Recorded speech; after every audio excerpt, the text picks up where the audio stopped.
All right. So we have a solid group today. Thank you all for being here. As Osahan said, this is going to be kind of a rerun of our previous winter break training, which was on classroom management. And we've talked about classroom management a good bit previously, but I know for a lot of you, this is still kind of a newer position.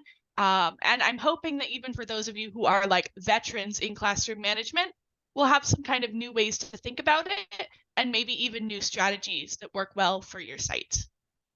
So with that, I'm going to go share my screen. Share. Let's make that full screen. All right. So this is our bare bones of classroom management.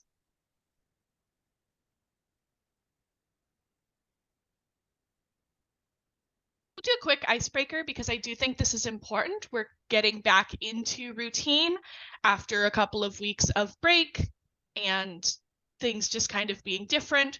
So I just want to hear in the chat or unmute yourself and share what is a part of your self-care routine during your weeks at Keep. A lot of times we have self-care that we do for like special occasions, like, oh my gosh, I'm gonna splurge, I'm gonna get my nails done, I'm gonna, get to travel or something like that. But I want to know during those busy weeks at Keep, what are the things that you do that keep you grounded? Because it's really important for this kind of work. So in 3, 2, 1, let's light up the chat.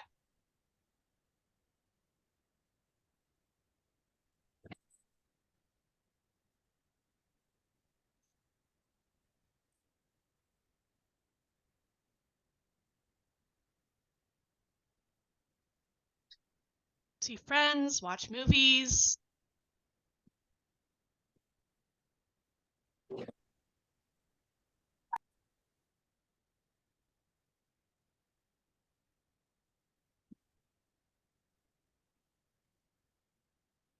Therapy, awesome. Like that's part of your rhythm. Cool.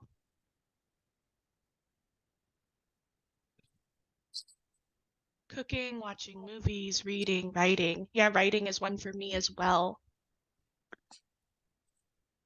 And listening to music. I have like playlists and I'll listen to them when I'm like driving back after those busy days.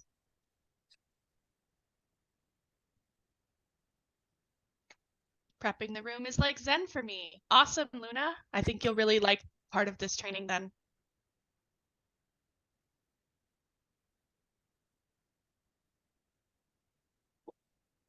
Sit in silence and pray, take a bath, journaling, recharge. Yeah, definitely. I think it's good to have some sort of like grounding before you get to site and then also to recharge and to breathe and just move forward. So great. Studying why things happen. No, I do think that that's self-care, Chris. That's definitely something that I have done. And shaving with a straight razor. All right.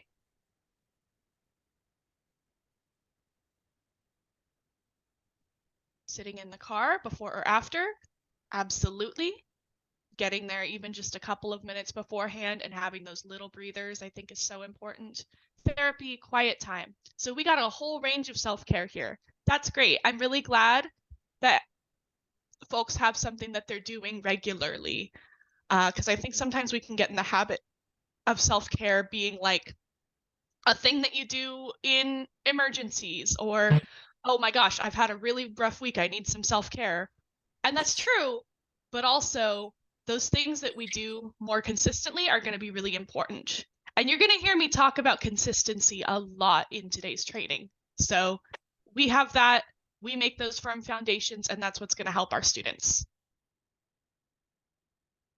All right. So moving on. We talk about classroom management all the time. This is probably one of our hot button words in KEEP besides restorative justice and kids don't learn from people they don't like and discipline.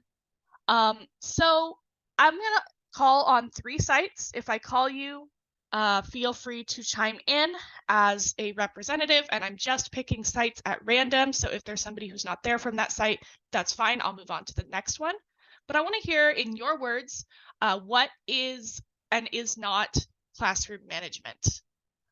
So my first site that I'm going to call on is going to be Kingsley. Anyone here from Kingsley?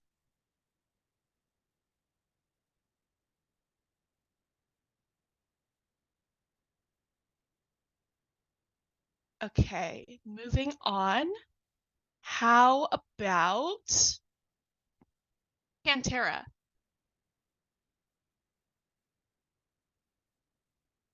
Anyone from Pantera? Going down my list. I would I would say that classroom management is creating a system to make the classroom a more efficient and a more efficient and easier for both the students and the tutors or like teachers. Like it's All just right. creating a system that makes it work for better for everyone. I like that word efficiency for this. That's great. All right. And can you think of anything that like is not like what is not classroom management? Um,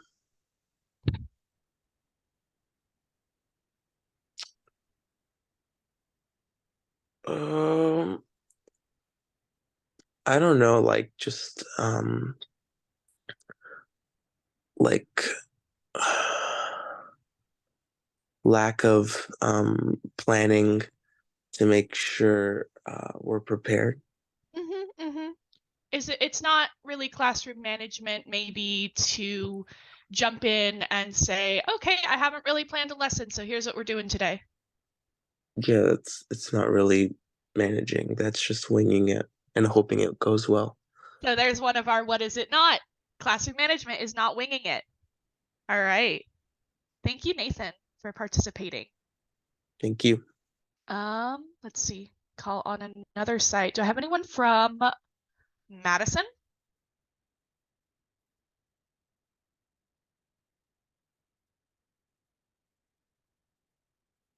No, Madison. Okay.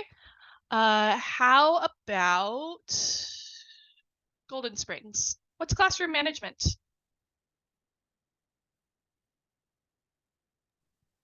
I think one of them would be building relationships with students and not having relationships with students is not class management because that's how, like you said, if a kid may not like probably wouldn't listen to you as much, but if you build those relationships with them, um, it's some sort of bond that you could, or they will, well, it has happened with me with specific students where maybe last year I wasn't really close to these students, but now that I'm more with these students, our relationship is better. And it also helps, um, like let's say for a lesson, like they'll be engaged in it, or let's say they're having a hard time doing homework or they don't want to do it. I, you know, we'll talk it out and it's more easier than not having relationships with those students because you don't know what they like or anything like that. Yeah. So maybe classroom management is building relationships and connections with students. And something that's not classroom management maybe is going into the classroom and expecting that if you tell the students what to do, they're going to listen immediately. Thank you, Kayla. All right, let's hear from one more site. How about, let's see, do we have anybody from Decker?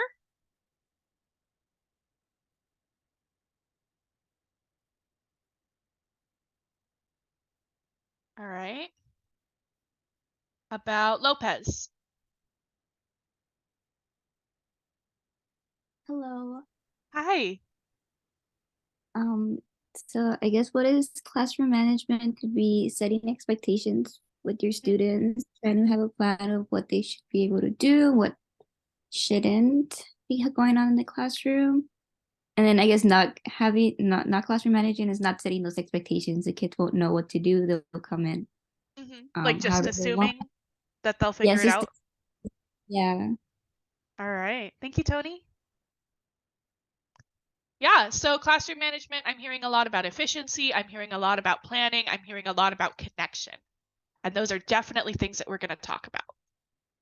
So let's do a real quick true or false. Can I have one volunteer?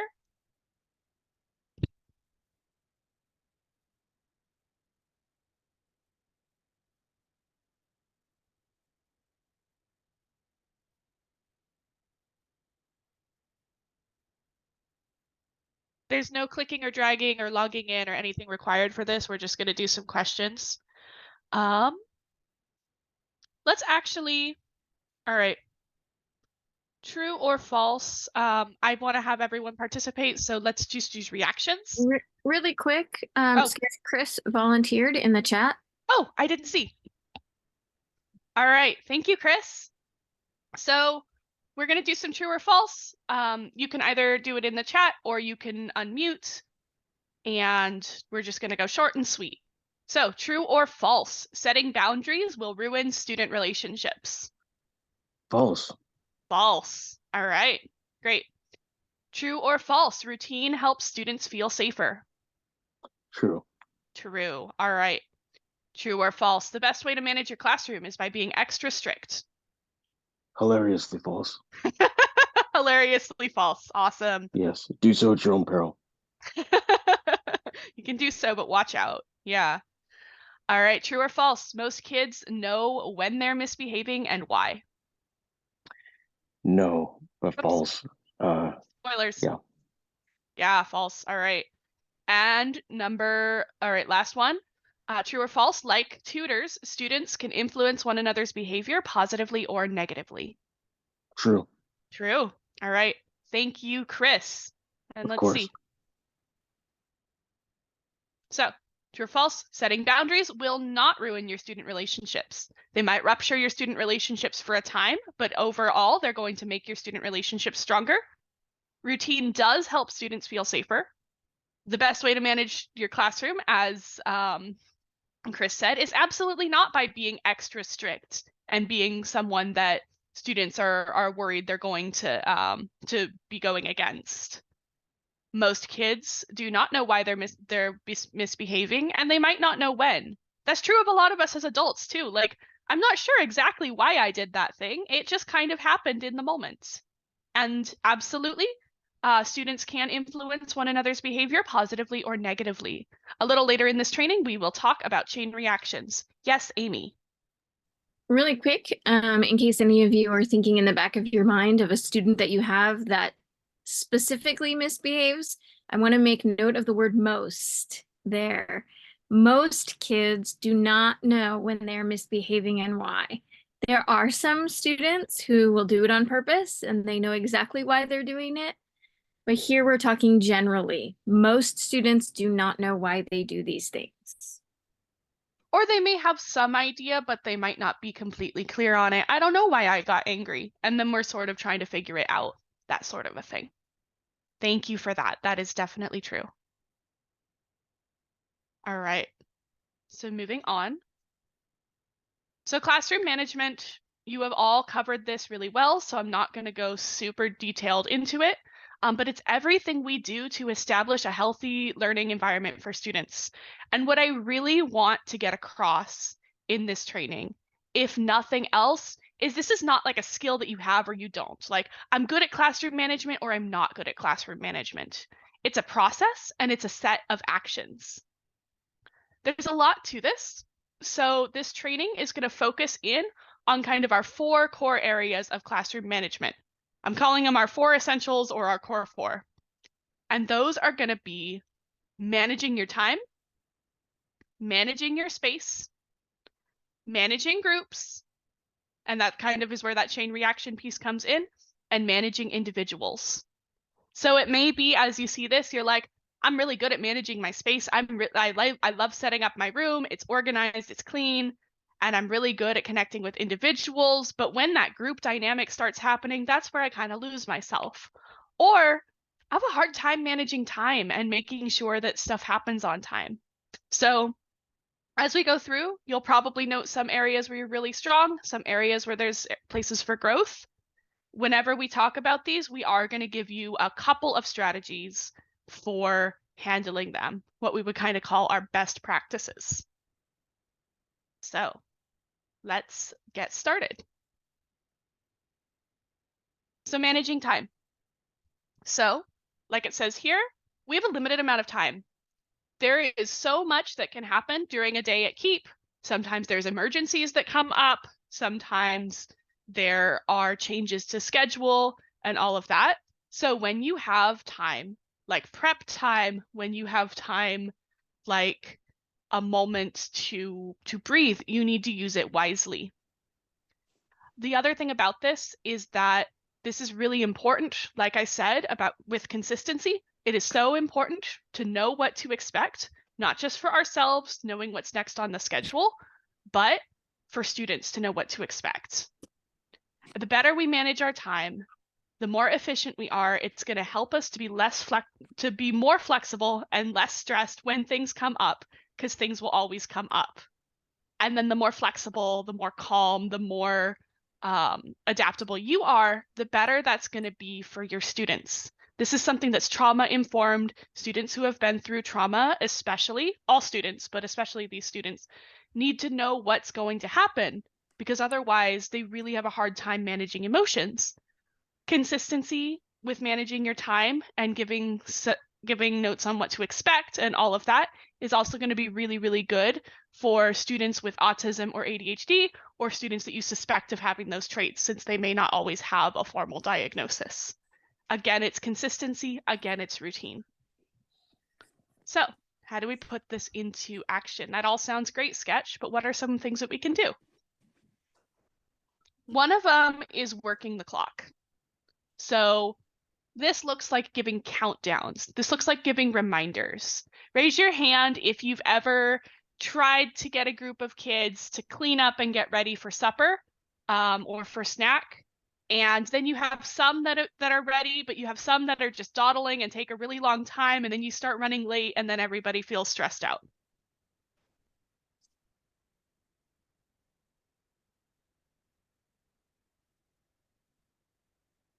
I'm seeing hands. Yep. And it's really frustrating, right? Because then it starts to feel like they're not listening, all of that. All right. So we're not always going to be perfect, but one of the best things that we can do is give countdowns and reminders. A big old block of time, like an hour, is going to be hard for kids to wrap their heads around. So the more we can give little countdowns, little reminders, little prompts, the easier it's going to be. And it may be that you give one of these to the whole class, and then maybe you have a couple specific students who you know are going to need more of a nudge.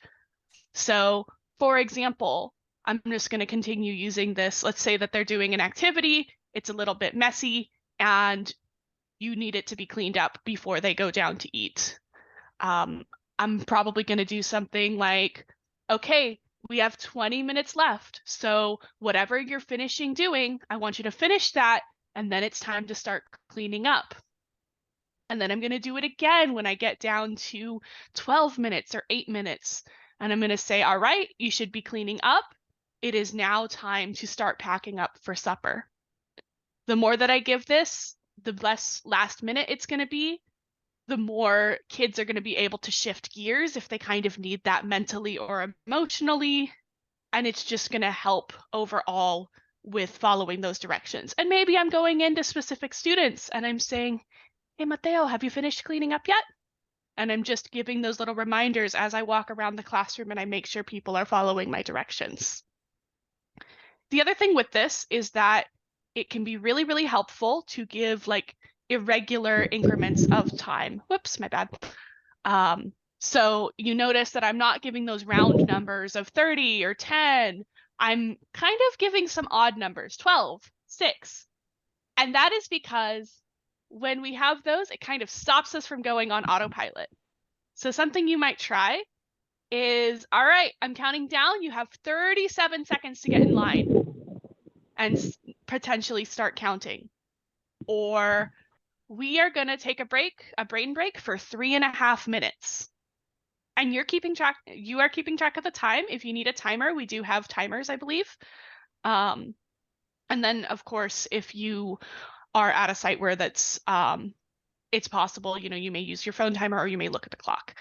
But this stops us from going on autopilot, and it makes the time something that we can actually think about rather than just, oh, it's out there and I've got 10 minutes and that's plenty of time. So these are my kind of 2 examples. You're going to see this throughout the training, just what that might look like in practice. This is also going to be really helpful because a lot of times those transitions are the time when students are going to get distracted or they are going to get upset or things like that. So the more that you work that clock, the more that you use that schedule to your advantage, the better off you're going to be.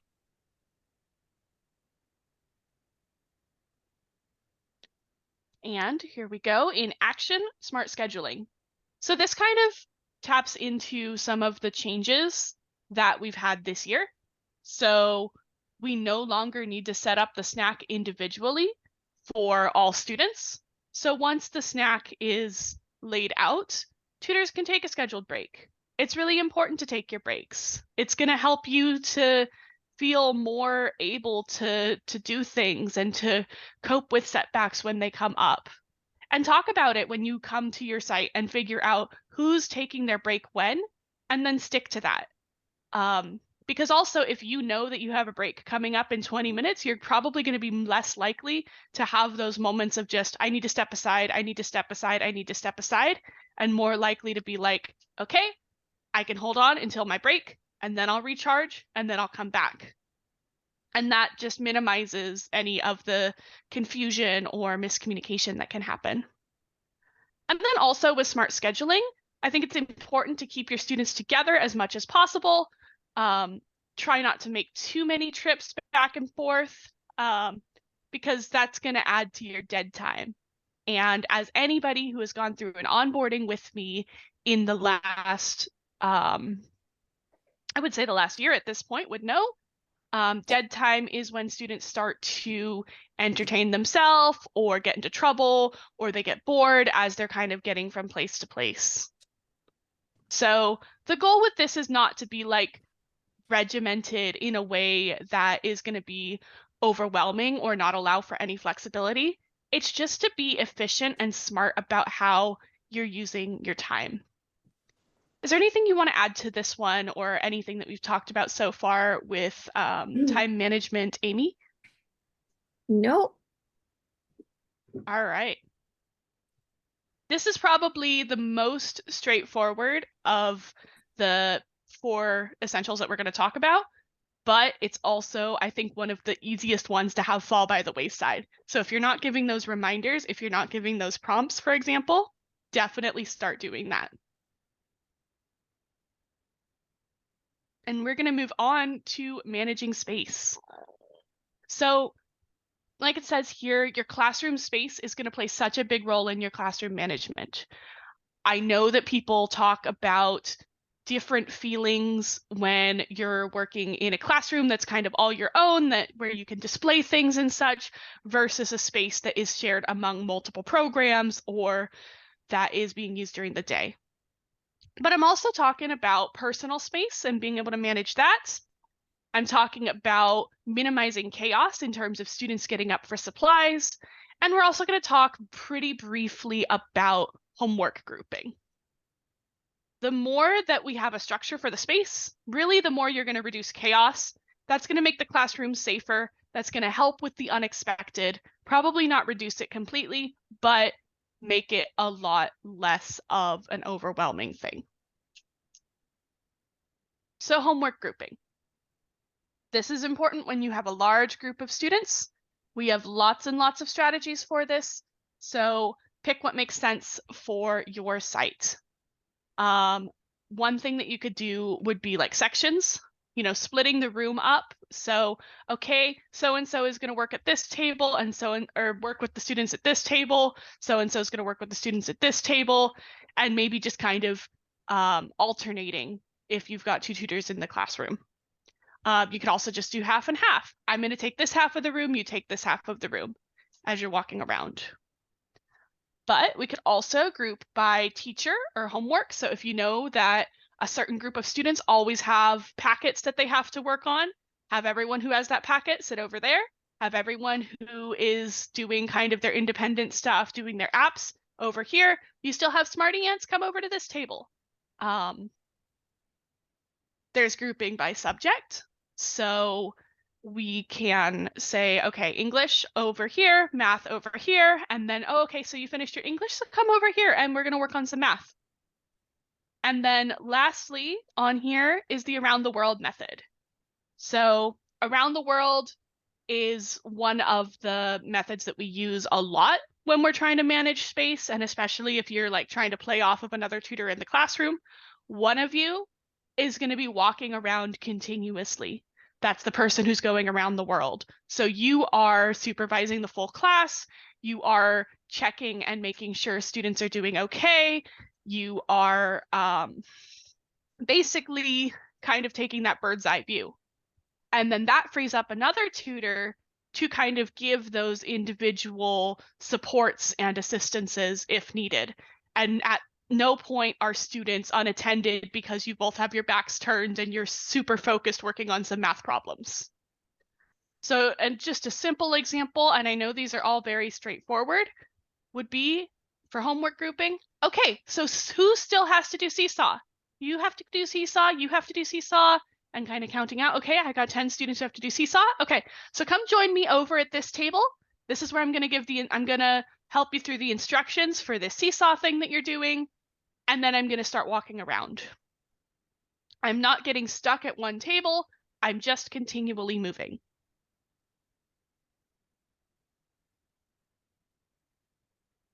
Our other piece here to put this in action is boundary building. So we want to establish and reinforce routines. And what are some examples? I actually kind of want to tap into folks who are here. What are some examples of boundaries for you in your classroom? Either that you kind of are reinforcing with students or that are important for you personally?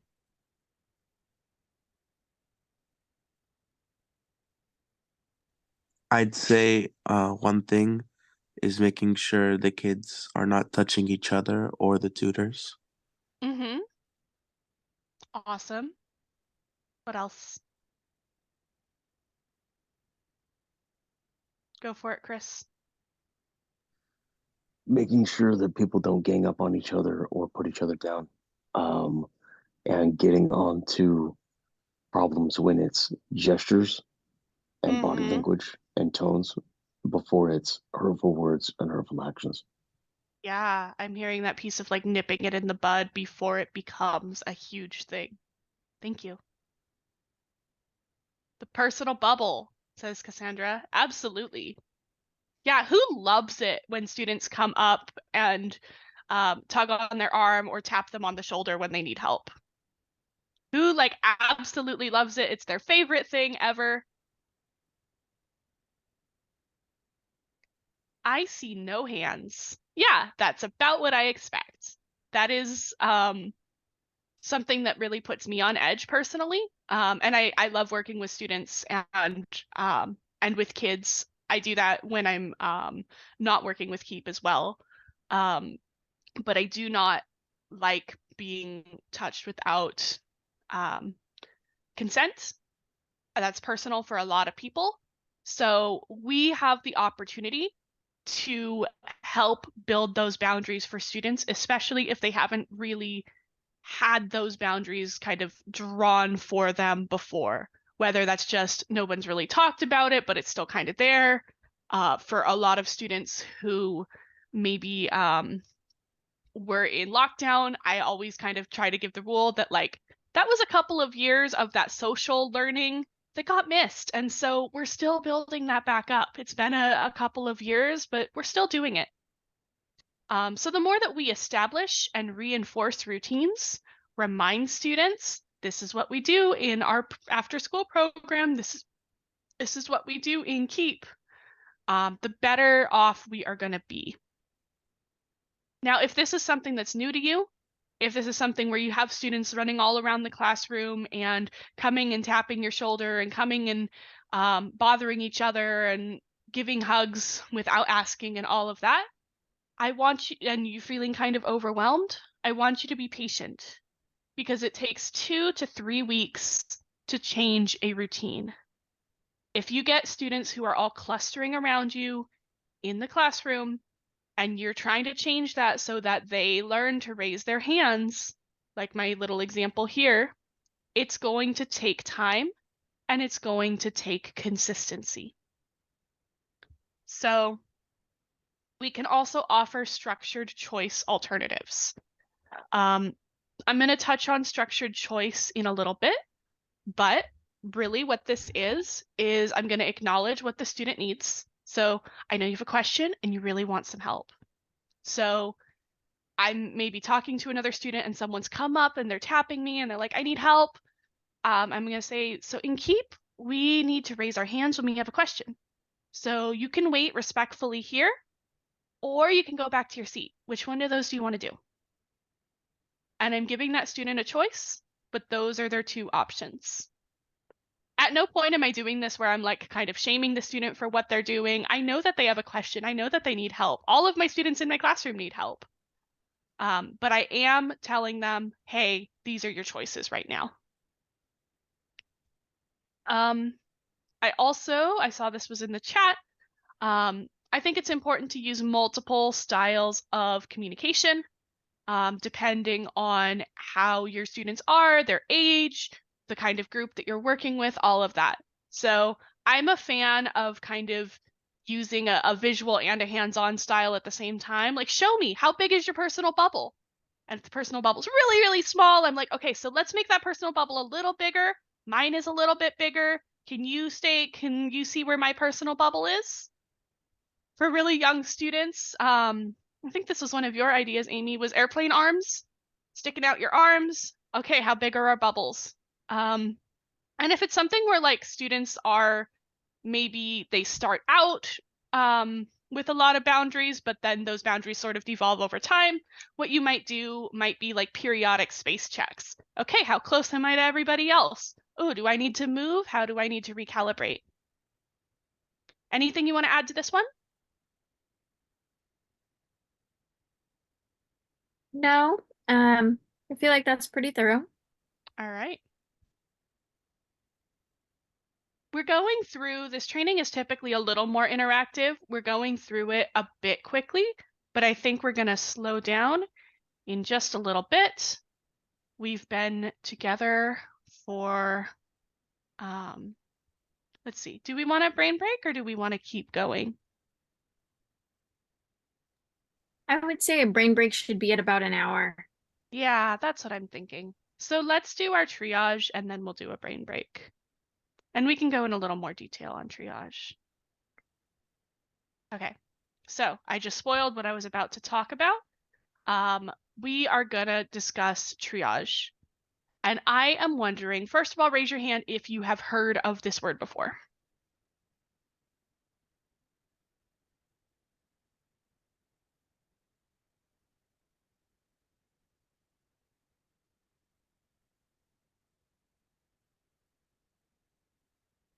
Chris has heard of triage. That does not surprise me one bit. Who else has heard of triage? Nathan, all right. For those of you who are raising your hands, I'm wondering where you have heard of the word triage.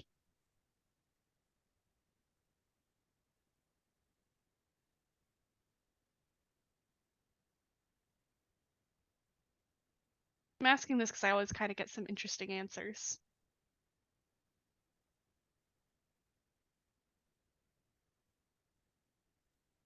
Nathan has raised his hand. Hospital, all right. Absolutely, thank you, Nathan.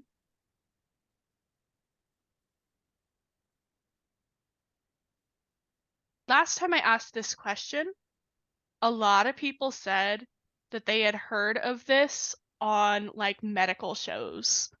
Like, so hospital makes total sense. I think the first time that I heard this word was like doing first aid classes.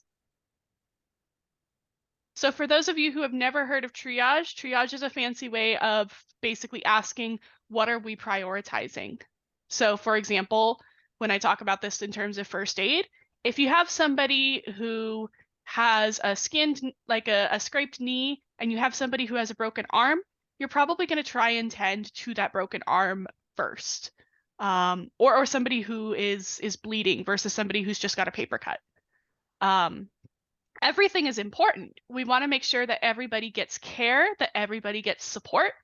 But when we're in a classroom, especially some of the bigger classrooms that we've been in this year compared to some previous years, we have to know what to prioritize. Because one of the things that can happen if you don't know what to prioritize is you walk into a classroom and maybe you're still a little bit new to this and you're still kind of getting used to being in there and it kind of fries your nervous system. And then there's all this stuff happening. You got students running around, you got students who need help, you got students who need to drink water, and you just freeze.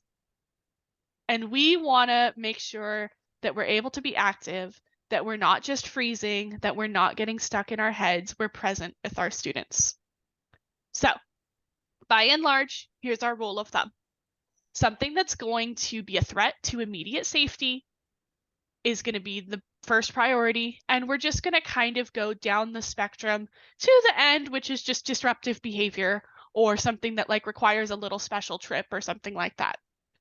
And of course, with safety, there's different levels of concern. So something that's like, this is a threat right now and I need to get my students away, versus the student is doing something that it could become kind of unsafe and I need to intervene. We're just kind of going down the line. You can think of like red flags, orange flags, yellow flags, green flags. One of the things that this does, or that ideally it can do, is help us build habits of students trying things on their own first. So they may be coming up to you every time saying, I need help with this problem, I need help with this problem, I need help with this problem. And there are other things that you need to tend to in the classroom. So if you can help them build a habit of, when you try on your own first, I come check on you later. That can build their confidence, and it also helps with what we just talked about with setting boundaries, helping you keep from getting overwhelmed, things like that. Another tip for triage and prioritizing can be, utilizing classroom helpers for support with small things. So if somebody is asking for, like, keeps coming up to you and is asking like, okay, so what time are we going outside? Things like that. Maybe you have a classroom helper who's a timekeeper and the student knows, okay, I'm going to go ask so-and-so. And then that gives you as a tutor, it frees you up to be able to handle some of these other things that are happening in your classroom. So just as an example, I'm not making a big deal out of a situation, but I have noticed it in the classroom. So I'm sitting and I'm helping this student. And then I'm like, hey, I need to go check on so-and-so really quick, or I need to go do something really quick. So let's try, what I want you to do is do 2 problems on your own. And then I'm going to come back and I'm going to see how you're doing. And I'm going to make sure that I check in with that student, but something else has required my attention right now. I know that you're often very thorough on this one, Amy. Do you have anything that you'd like to add? Yeah, so to be very, very clear, the important thing we want to do is communicate to the student that we're walking away from that we will be coming back to them. We want to communicate to any students that we're asking, to wait, that their needs are important and we will come back to them, and or they will be helped, or any of that. That's super important. Additionally, though, you want to be careful about what you tell the student who you're asking to wait about the situation. So what you don't want to say is, hey, I need to go handle so-and-so's tantrum over there. Can you just do these problems by yourself? Do these 2 problems by yourself so I can go handle that. Or especially if it's a severe safety issue, you don't want to say that to the student you're asking to wait if they're not already aware of it. The reason being is that that will contribute to more of the disruption and chaos, because either you've got the student now telling other students what they know, or wanting to participate, or it can cause a lot of excess stress and involvement with students that weren't initially involved. So we do want to be careful about how we present the information to the student and not telling them exactly what's going on in an emergency situation necessarily, or in a temper tantrum situation, if they aren't seeing it, right? We're keeping it discreet. There are situations in which students are throwing temper tantrums in a classroom and everybody can't help but see it because it's loud and it's happening. And we get that happens. And also, I think it was at Madison, I had a situation where a kindergartner was climbing the fence at Madison to get out and go talk to somebody at a car that I didn't know. And I said to the student who was talking to me, okay, can you go ahead and do, I forget what I said, but A, B, and C. I do have something that I need to go do. And they said, okay. And I waited until they walked away from me before moving toward the other student, so that it wasn't obvious that I'm walking over to this situation, which is potentially dangerous. Unfortunately, that student started climbing the fence a little faster, so I had to start running. But those are the kinds of things that we want to be careful of in involving other students, simply because we don't want the situation to get more out of hand than it may already be. Absolutely. So you want to keep it low key, and you also kind of want to give the student a responsibility of like, this is what you're going to do while I'm over here. Yeah, and that goes back to boundary setting, right? Like when we talk about boundary setting, you can set boundaries with younger students by telling them what you want them to do, or giving them options of doing the thing, or telling them what you're going to do, right? So something like, I'm gonna go do this, or I need to go do this. Here's what you can do. That way you're communicating what you're gonna do no matter what. That doesn't change. And they have a choice to engage in what you've offered them, right? So it gives them that idea of structured choice, like we've talked about a lot. Sketch and I talk about structured choice a lot, and it gives them the opportunity or the appeal of having a choice to do it without being told, you need to do this because I got to go do this, right? You want to say something more like, okay, so I'm going to go over here and do this. I'd really like it if you would work on these 2 problems by yourself, and I'll come back to you.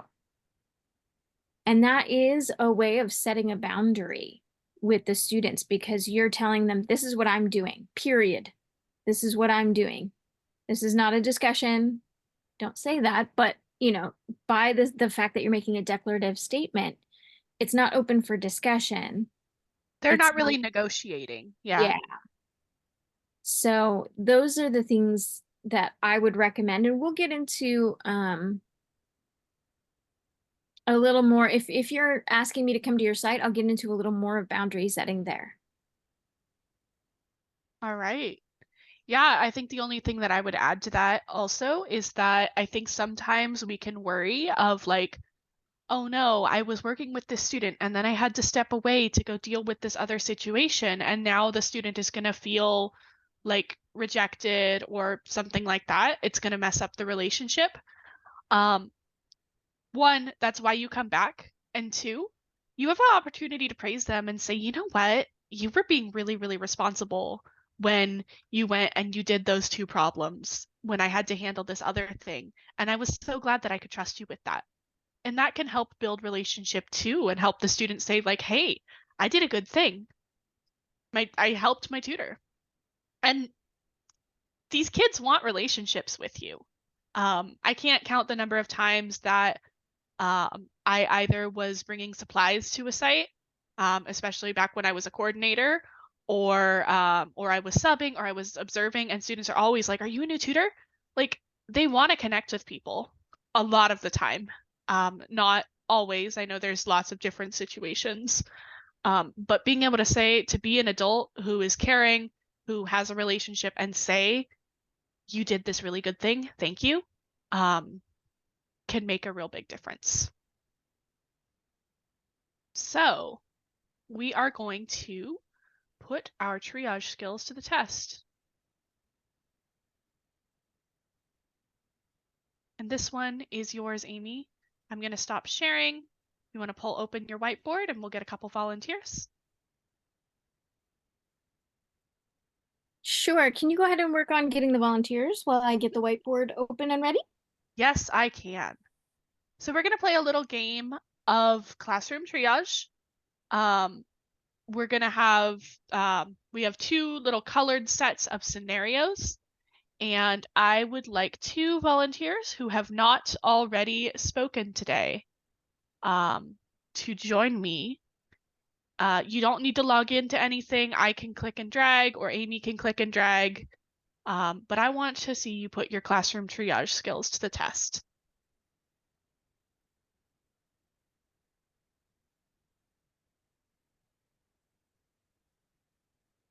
All right, Ray will be one of our volunteers. Thank you, Ray. And I need one more.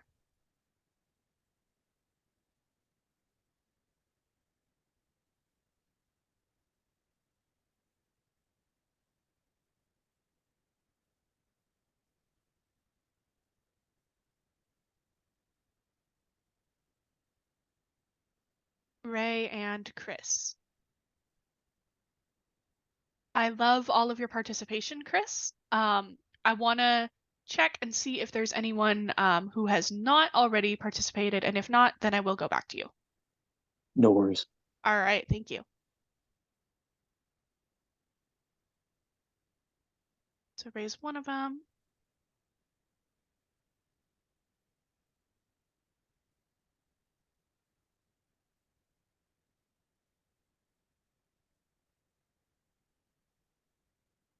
Yeah, okay. So we'll do Ray and we'll do Chris. One set with green, one set with black, because we've got these different colored cards. We're gonna read them together as a group, and then I'll have you dictate how we're gonna put them in order. And which set of ours is first? Is it the green? I think it's the green. Yes. All right. It is the green. Just hold on one moment. I'm having good. some technical difficulties. You're fine.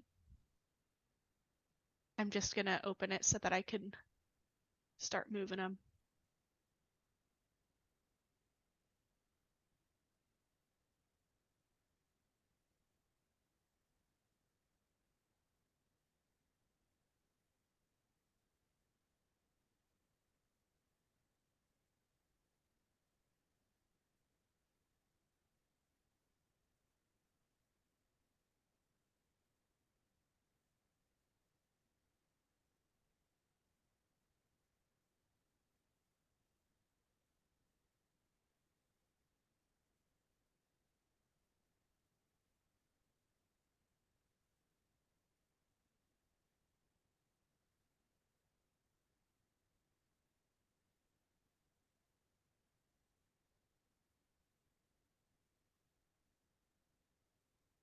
All right. Apologies, y'all. I'm having some struggles with getting back and forth today between Zoom and Canva. That's kind of a little frustrating. So here we have our triage board on the right side. Could you close the tab there? The elements or the templates tab? Is it gonna close? This right here. Yeah. Yeah, that unfortunately that doesn't actually change the size of anything. Okay. Yeah. So as you can see here, we have some situations. You just did a count off and noticed Amaya is missing. Marissa just shoved Leilani hard to the ground and she's got scrapes on her elbows and knees. Emiliano says he doesn't have any homework because his teacher doesn't give it, and you know for sure that she did assign it. Isaiah broke a pencil and needs a new one. Karina needs a drink of water. And Jax left his Chromebook charger in the classroom today. So over here, we're going to put these in order. I'm not sure what happened to my numbers here, but That's they okay. disappeared. So again, we're going to do 1, 2, 3, 4, 5, 6 in order of how you would respond to these. So of our volunteers, who would like to go first?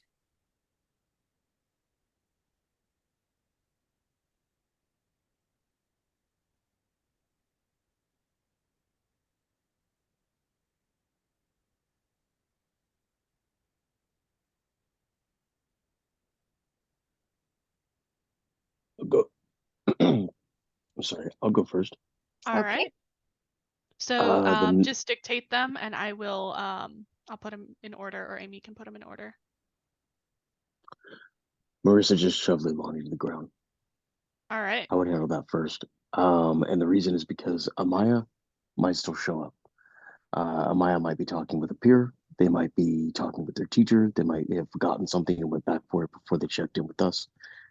Various things might go on, but the violence is always got to be handled first, and that's pretty serious because it's a conflict between two students that escalated to physical means. So then Amaya, try to track down Amaya. I think the first thing I would do is ask everyone, because the kids know a lot and want to share a lot of information with you if they feel that you're trustworthy.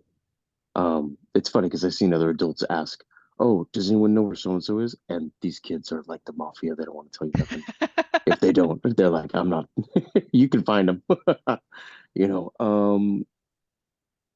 Jax left his Chromebook charger in the classroom today. I might let him go get it if I know that the teacher is friendly. If I know that the teacher is not friendly, I'm like, "Hey, that's learning experience. We don't have one for you. Maybe somebody can let you borrow one." But that's an alternative for that.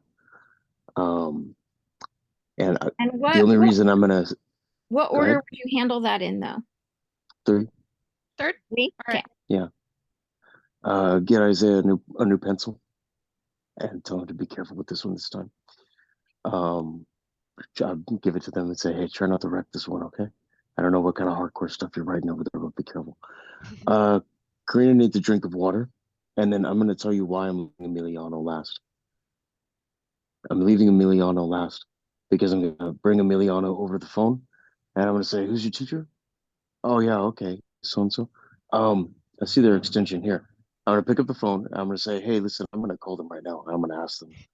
I'm gonna say, I'm here with Emiliano. He says he's got no homework today. Is that true? What's she gonna tell me?" And he's gonna tell me if he has homework or not. And usually it's, and Oh, usually I I'm forgot. telling them all Yeah. this with a smile. I'm gonna be like, "What are they gonna tell me when I call them right now?" And they're gonna be like, "They're gonna tell you I have some math." And I'm like, "Ah, ha, ha, oh, okay." And then I hang up the phone and I go back to things. Very rarely do I have to actually make the call. All right. Yeah. Now, something I want to point out, some of you may be thinking I would handle this differently. I would handle other things in a different order. Each of us have different sites, right? We're all at different school sites, and each school site has different dynamics, right? So you may switch Marissa and Amaya, right? They may switch importance for you because of your school site and where you're at. If you have an open campus that's easily accessible and it's not a lockdown campus, or if you have this student has a history of walking off and not coming, to programming, or even if the student is one who is in the foster care system and it's really important that they are not missing. You need to make sure and ensure their safety. Each one of these things could be different based on your school site and based on your students. Now, this is actually a good general basis though, because you don't want to address the no homework before addressing the violence or a missing student, right? The other things like leaving a Chromebook somewhere or a Chromebook charger, some of your sites have extra chargers. Some of your sites, your student can walk on campus and go to the classroom themselves and get the charger. Some sites that's not possible. The student has to be escorted. So all of that is going to change what order you might do it at your site. The key here is to make sure that the more serious issues like missing students and the violence are addressed before the Chromebook issue, the drink issue, the broken pencil issue. Right? So good job. Thank you for participating, Chris. I appreciate it. Yeah, you're welcome. It's funny too because it's like, oh, Amaya's missing. Is that Amaya, the math and science club kid? Oh Yeah, no, it's right. Amaya who likes to stab students. Oh, okay. Yeah. Maybe we should find her sooner rather than later. Right. And it depends. It completely depends on and that's another good point too. There are clubs after school at a lot of schools for especially for older students. And your student may have gone to a club and just not communicated it, or like at the SAY, we have a very different sign-in process. So sometimes our students will forget to come see us before they go to a club. And then they'll go to the club and then they'll come in probably about 30 minutes later and we're like, hello. Like, but they're not required to attend at the SAY. It's not a requirement. So we don't know if they're coming that day or if mom and dad are picking them up that day. So they can come and go as they please. And that would change these things for us. A missing student, for example, at the SAY isn't necessarily a missing student, right? We don't do count-offs like that. The SAY is a very much so not only a closed campus, but we're all in the same building. So the students don't actually leave the one building if they're coming to our program usually. So all of that changes at the School of Arts and Enterprise because it's a very different setup. And these things are going to be things that you'll need to maybe even discuss with your team about what order you want to go in, what order you should go in, and maybe it changes based on students. As Chris mentioned, maybe Amaya is that student who likes to stab other students with pencils and we need to go find them, right? Because that's not safe to have running around campus. It can also change based off of other circumstances. So for example, it's one of those 110-degree days. There's a good chance that I'm prioritizing the drink of water over the Chromebook charger because I know that can develop pretty quickly into like heat exhaustion or heat related illness. So think about it. There's a little bit of flexibility here, but always we're thinking safety and then disruption. Yeah. So let's do this next one with our other volunteer, and then we will go Ray. into a brain break. All right, Ray. Right. I'm gonna start off with George Jorge. He's gonna be my top priority because even if there wasn't somebody that was talking to him on the other side of the street, regardless, he's leaving the school campus through without getting signed out and he's crossing over the fence into the street. That alone is a safety risk and we need him back inside. And then from there, then I'd go to Juliana.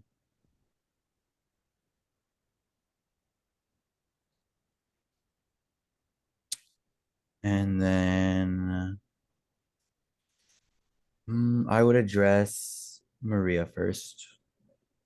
I think these might be in order from last time. Almost. And then from there, I would address Anna in 4. All right.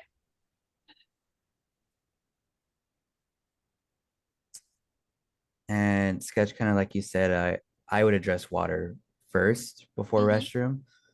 And then I am putting restroom in last, but at my site, I do have one student where it's an exception where I know for them, if they have to go, I have to take them right away for medical reasons. They just cannot wait. So I put that one in last, but I know personally, depending on the student, that could become my number 1 priority. All right. For sure. I'm curious, what makes you put Anna 4th? usually once one person sees that they can sit out, other people that didn't really feel like they wanted to participate will also try to get out. And then Mhm. you suddenly have a group of students that are out. And if you're diverting your attention to keeping this game safe, it's Mhm. hard to focus on a whole separate group where there's no structure there. And if you're not even focused on them at all, because you know the game, it's a lot more active. It will pull your attention more. It's Mhm. constantly changing, and then over there, and they could be doing anything, or they could even be escalating outside of the game. Awesome.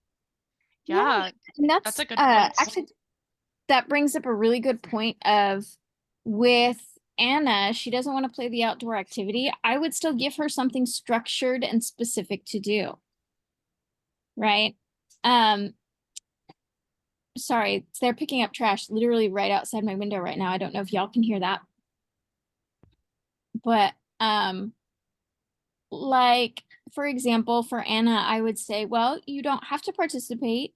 You can hear your choices, and I would say read or finish homework, right? Things like that. That makes it often a little less pleasurable for other students wanting to sit out, right? But I would not have the student just sit out and not do anything. If a student is not participating in something that you're doing, in something like an outdoor activity, I highly recommend they be given something else to do. Because if you let them just sit, that is when you have a lot of the behaviors coming out because they get bored. So you They always got want dead time. something to do. Great job, though. I see that you were kind of keeping in mind something that we're going to talk about after our brain break, which would be chain reactions. That one student does it and then everybody else is kind of doing it. And then, yeah, you got split attention. Mm-hmm. Absolutely. And again, one of the things I want to note here is it's important to note that Maria here is calling Anthony stupid for not stopping a goal. That could easily and quickly escalate into a situation of physical altercations. Sometimes I mean, none of us really like being called stupid, right? I don't. I know my students don't. And we never know with our other students if that might trigger someone. If that's something that happens at home a lot, that's going to bring up a lot of emotions, which can lead to physical altercations. So I do think it's important to keep this Maria calling Anthony stupid a little higher than using the restroom or not playing the outdoor activity and all of that kind of stuff, because it could lead to a physical altercation. Okay. Absolutely. Any other Let's have thoughts? some. Yeah, would anybody put these in a different order?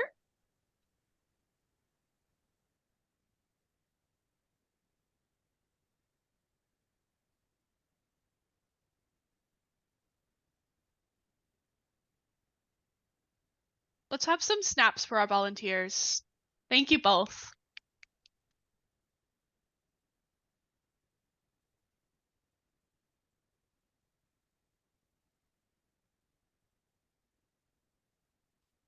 And now we're going to take our brain break. So you have 6 minutes. We'll come back, reconvene at 10:14, and we will go on from there because we have covered 2 of our essentials.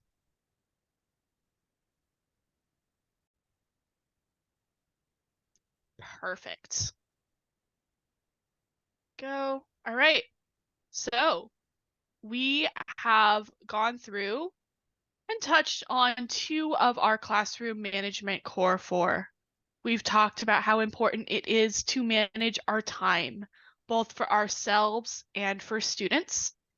And we've talked a bit about managing space. I think there are other things that go along with managing space, managing supplies, making sure things are within easy access, things like that just minimize chaos.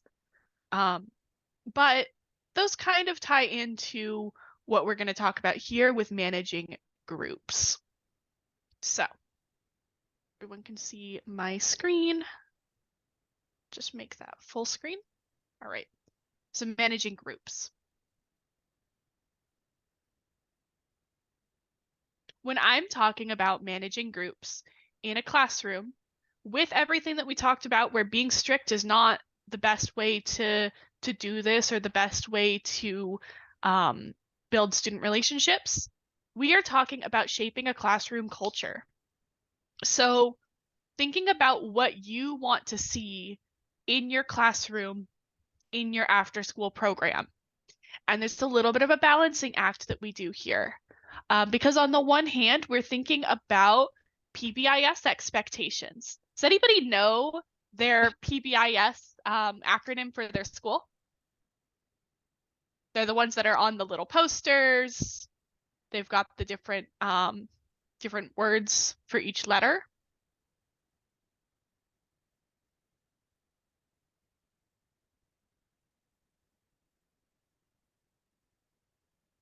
They're the ones that are like roar or shine or pride.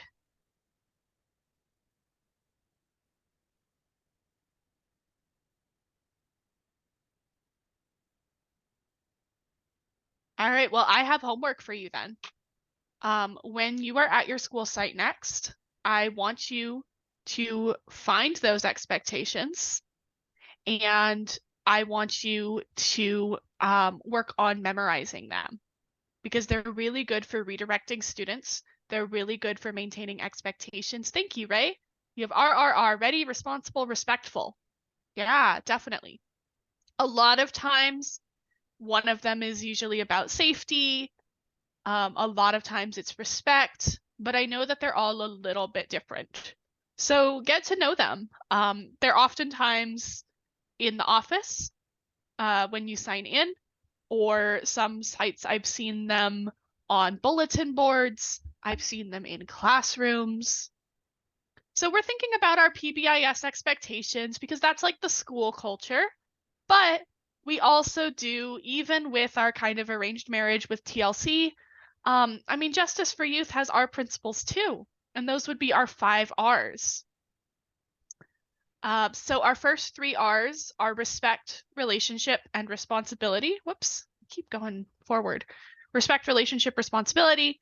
And then there's also repair, repairing of relationships and reintegration, trying to bring students back in, even if they have done harm. So we want to balance those out as we're thinking about what do we want our classrooms to look like. Really good classroom management sets a standard for what's okay and reinforces that standard. And ultimately, your goal is that that's a safe space for students and they want to be in that space. That's going to be so much more effective in getting your students to listen to you than kind of ruling through fear or making it so like, oh, I have to do what the tutor tells me just so that I can avoid this consequence. And this really can have such an important impact for our students because positive classroom norms teach our students new ways of interacting and treating, like how they want to treat each other. They give them ways of coping and problem solving. And again, just like we talked about with time, they help students feel safe. It may be that other classroom spaces that are kind of more control focused are not as safe for our students. And so we in KEEP really have kind of a good opportunity to make that positive space with those caring adults.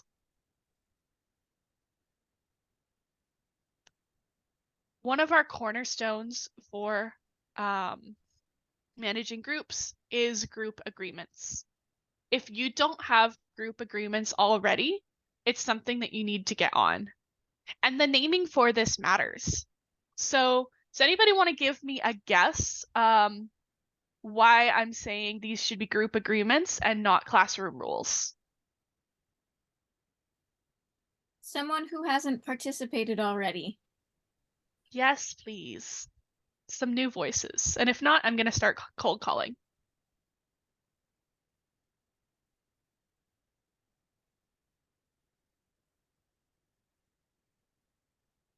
See. I think it's more so group agreement so that like the entire class can like pitch in into the rules of the classroom. So it's not just like you're setting the rules and this is how it's gonna be. Like they feel like they have control over, what like the boundaries and like basically the rules of the class. Yeah, definitely. It's not just kind of being forced on them. They're able to participate. That's a big piece of it. Anyone else?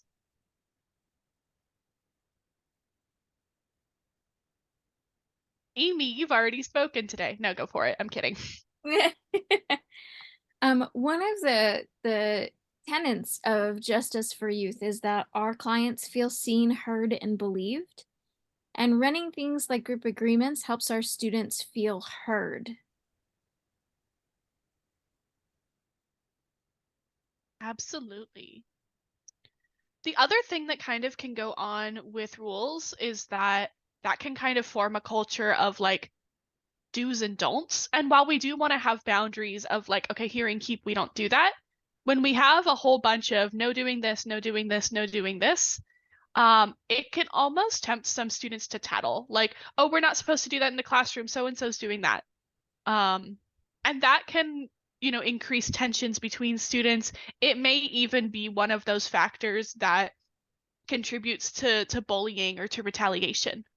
So while we want to set boundaries for that's not an okay way to treat someone, we also can even prevent it by using this positive framing, by saying, okay, these are our agreements and these are how we treat each other in the classroom. And we've all talked about it and we're all kind of on the same page. And then a really big piece of this is positive framing. So it's gonna be, I think I've got an example in our training videos. If I told you all right now, whatever you do, don't think of a pink elephant. Chances are you all started thinking of elephants in different shades of pink. It's just the way our brain works. If someone says don't do that, we're gonna think about the thing that we were told not to do. And so if I positively frame, if I say, keep your hands to yourself rather than no touching other people, if I say use respectful words rather than no swearing, which may or may not be a group agreement for you, it's going to give my students a sense of what they should be doing instead. Because if I just say, don't do this, don't do this, don't do this, then they kind of, you're throwing your hands up a little bit like, well, what can I do? And it also is just going to give them a little bit more agency. Apart from that, some things that we can do as we're putting together group agreements. So we maybe have the big question of how should we treat each other in this space? How are we as tutors gonna treat our students, and how are our students gonna treat us? And that's equal. If I say that I want my students to walk when they're going places, I'm gonna walk when I'm going places too. So one thing we can do is use clarifying questions.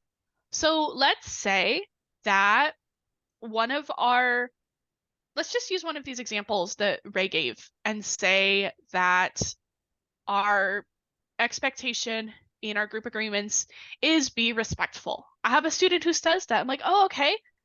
Yeah, thank you for sharing that. So what does being respectful look like? Or can you tell me what are some things that are respectful?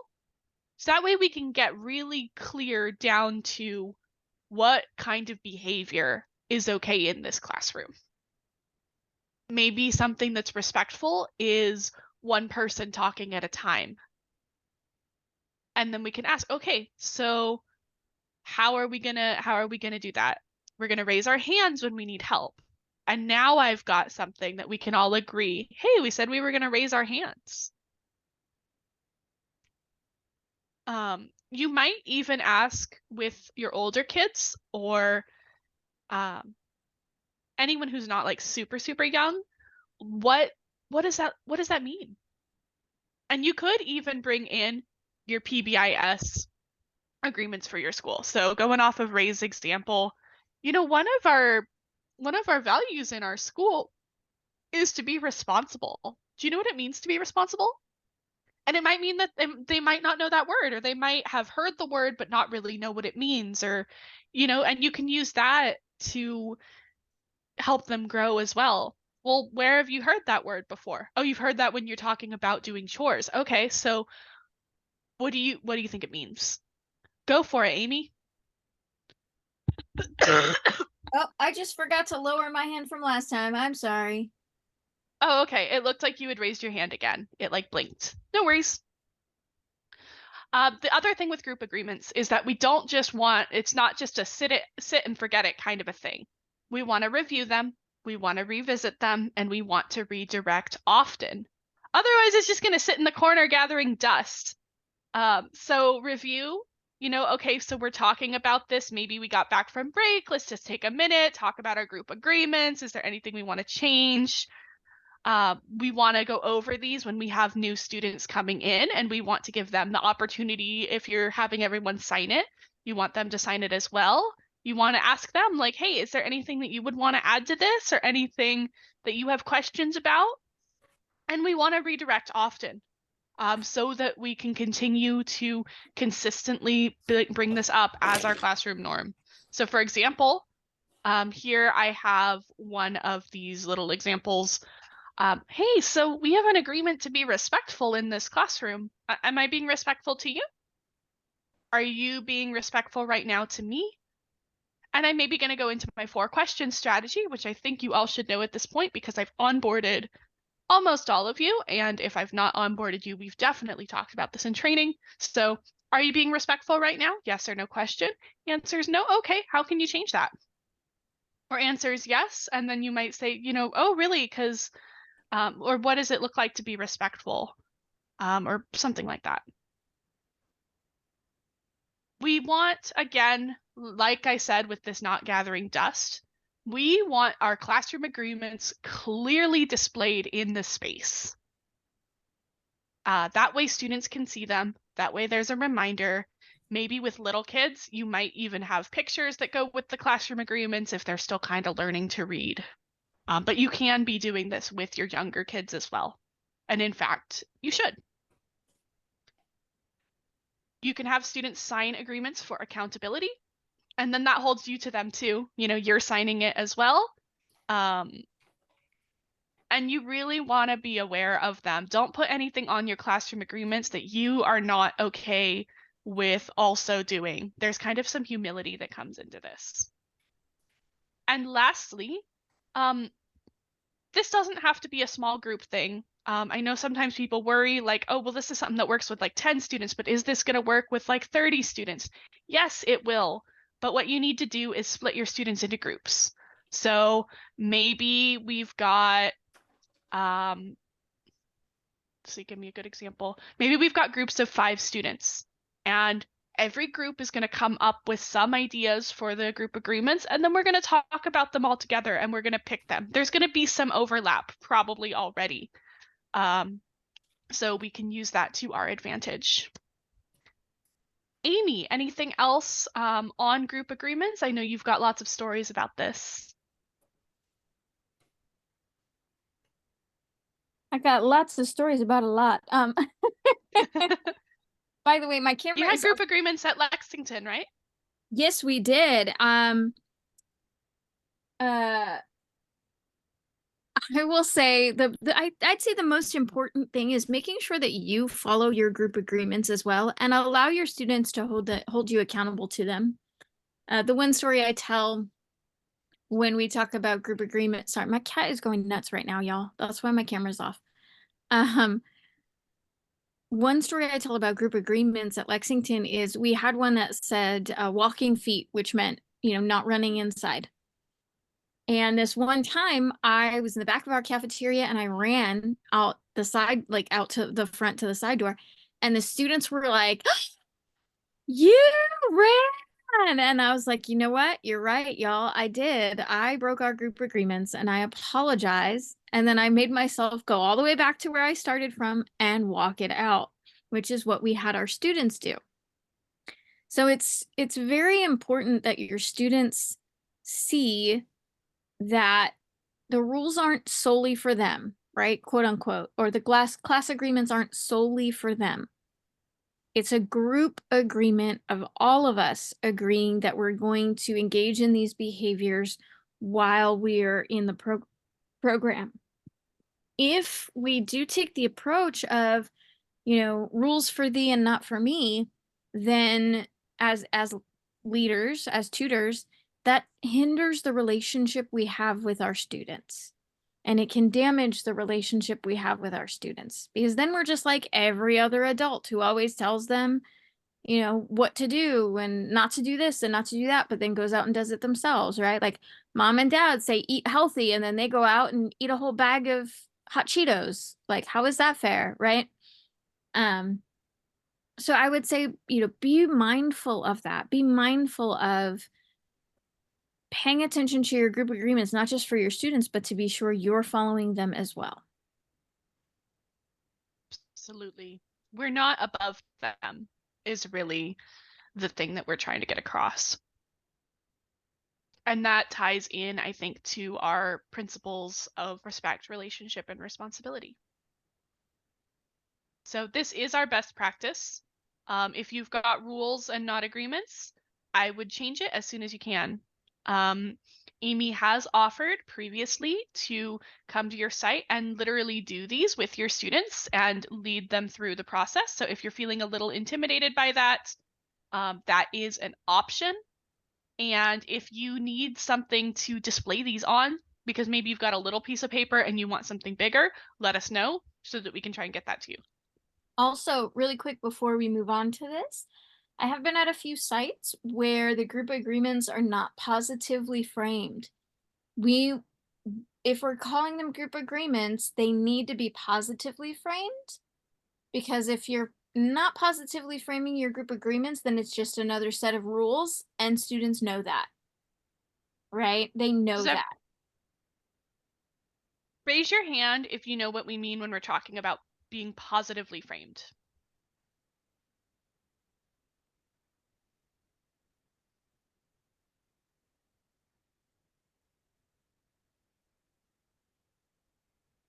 Can we do a quick little review of that? I'm not seeing any hands. Yeah, let's. So when we talk about positive framing, we're talking about avoiding words like no, don't, can't. So for example, instead of saying no running or don't run, we say walking feet, right? We set the expectation for the behavior that we want rather than highlighting the behavior we don't want. This helps students because instead of saying things like, don't run, for example, we'll stick with this one, don't run. Well, then what can I do? Can I skip? Can I do cartwheels? Can I, obviously we don't want any of that either. But if we say instead walking feet, that tells them what they can do. That tells them what we expect them to do. And all other options are off the table. So we talk about positive framing in terms of things like that. Things like using respectful language, right? Now, if you say using respectful language, we also want to define what respectful language is. Okay, respect looks different for every single person that you meet. It looks different for each of our students. So we need to define for the whole group what we mean when we say respectful language. At the Say, we used to have one that said, throw glitter, not shade, right? Throw glitter, not shade means say nice things, not mean things, right? Notice we lead with what we expect. We expect you to say nice things. And then we set the guideline. Now they requested this guideline, by the way, to be clear. The students at the Say asked for this, for us to say not shade, so that therefore people who would say things, because we have some students, look, the Say is a very different animal. Chris can attest to this, but the Say is a very different animal, and the students get sarcastic with each other and make fun of each other as like a love language. Seriously, like they do. That's how they show each other that they're friends. So we have to be very careful about what we allow them to say and what we don't allow them to say, and we discuss it, right? Because sometimes it goes too far. Well, not just that, but I like to explain to the students that this might be your best friend, but not everybody in the room is your best friend, right? So you can talk that way to your best friend when it's just you, when it's just your friend group. But when you do that outside of your friend group and there are other people around, you're not only setting a standard for how your friend could be treated by other people, but you're also giving people an impression of yourself, that this is how you treat people. And these other people in the room might not know you well enough to know that you're joking or that you're being sarcastic, right? So back to throwing glitter, not shade. That was why we added the throw glitter, not shade. It was the not shade in any way, shape, or form, even if you're joking. And we did have a few instances at the say where someone didn't know that a joke was going on and the joke was said to them and they got really upset and it turned physically violent because they thought they were being insulted. They did not realize it was a joke that had been going on for the whole day. So you want to be careful with things like that, with setting boundaries in your group agreements that tell students what we expect of them and what they should do versus telling them what not to do, right? So let's say I guess TLC is now encouraging parents to send their students with healthy snacks, right? So then if you add that to your group agreements, the group agreement would be something like healthy snacks, right? Rather than no Doritos or no ice cream, right? Because then you're limiting what they can bring and you're saying no this, which comes with an implication that eating those things is bad.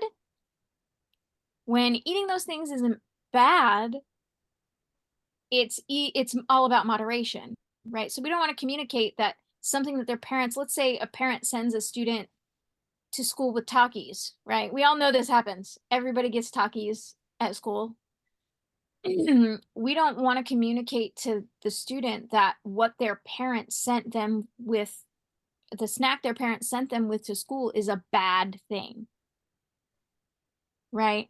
So instead of saying no Takis, no ice cream, no whatever, we should be saying healthy snack choices. Now, my personal opinion is that's not something we should be regulating, period. We should not be regulating what students bring to school and eat as a snack at our school sites, specifically because many of our students are food insecure. Most of our students are food insecure.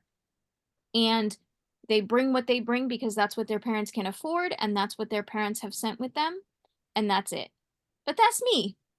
So yeah, that's a little bit more about group agreements and positive framing. Sketch, do you have some stuff you want to add?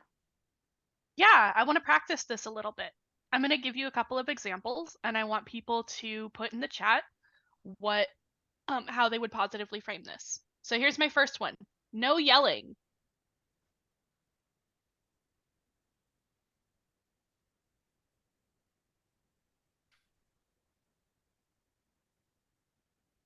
What do we want to see students do instead? I'm looking in the chat. Indoor voices, please. Let's use our inside voice. Great. Yeah, that's a really good straightforward one. How about no Chromebooks after homework? Or no YouTube or no cool math games?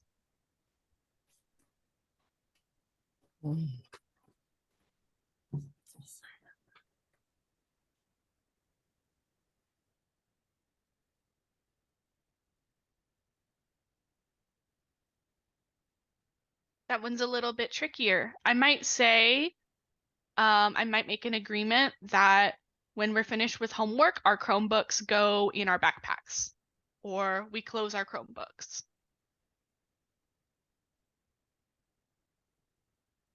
Do one more. In that case, No. sorry. Hmm? In that case, I would say something to the effect of, when homework is done, we move to our may do's. Right? And so if you don't know what a may do is an activity that students can do when they finish their homework. And again, this goes into prep and this goes into classroom management. You always want to have something for your students to do. TLC has requested that we not do worksheets during homework time as to keep students busy. They've requested more games and things like that. So I would do a list of may do's of things that they can do when they finish their homework that they have available to them, such as reading, playing a math game, playing a board game, something like that. And then in the group agreements, I would say after homework, focus on may do's. And of course, Chromebook is not going to be on a may do. That's how I would personally handle that. Thank you. All right, I have one more that we're going to do. No name calling.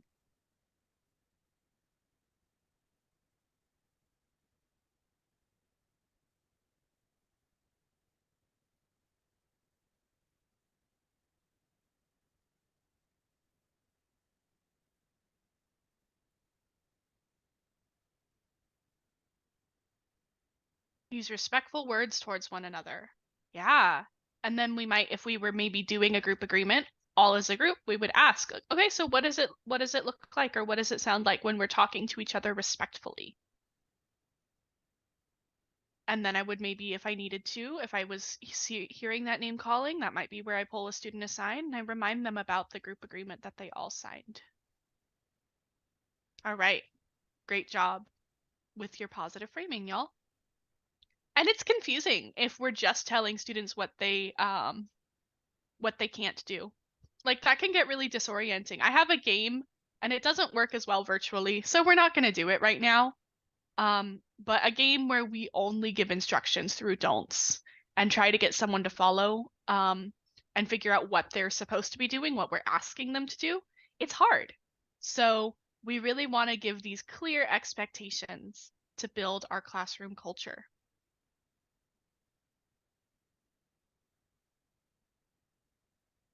All right, moving on. So another way that we can really manage this group is self-monitoring. Just like we want students to be involved in creating the agreements for their classroom, we also want them to be aware of their behavior and their actions, so that in the future, when they're maybe not with Keep anymore, or they, are growing older or things like that, they're more aware of what's going on, not just relying on the adults in their life to guide and direct them. So we can do this a few different ways. One is to make sure students know rewards are earned. We got a pizza party. What got us that pizza party? It wasn't just that it's almost winter break. It was the fact that we really worked on keeping our classroom clean, and helping them to work towards that. Something that can happen with this might mean that students don't always get the rewards that are planned, in which case there should always kind of be an opportunity for them to work towards earning it. Maybe it wasn't this week, but maybe we can do it next week. Maybe we get to do it when we get back. And then that's a positive experience for everyone. Another thing is setting goals and expectations during session. So just giving little announcements, like, okay, so now it's homework time. We're going to be working on our homework for an hour.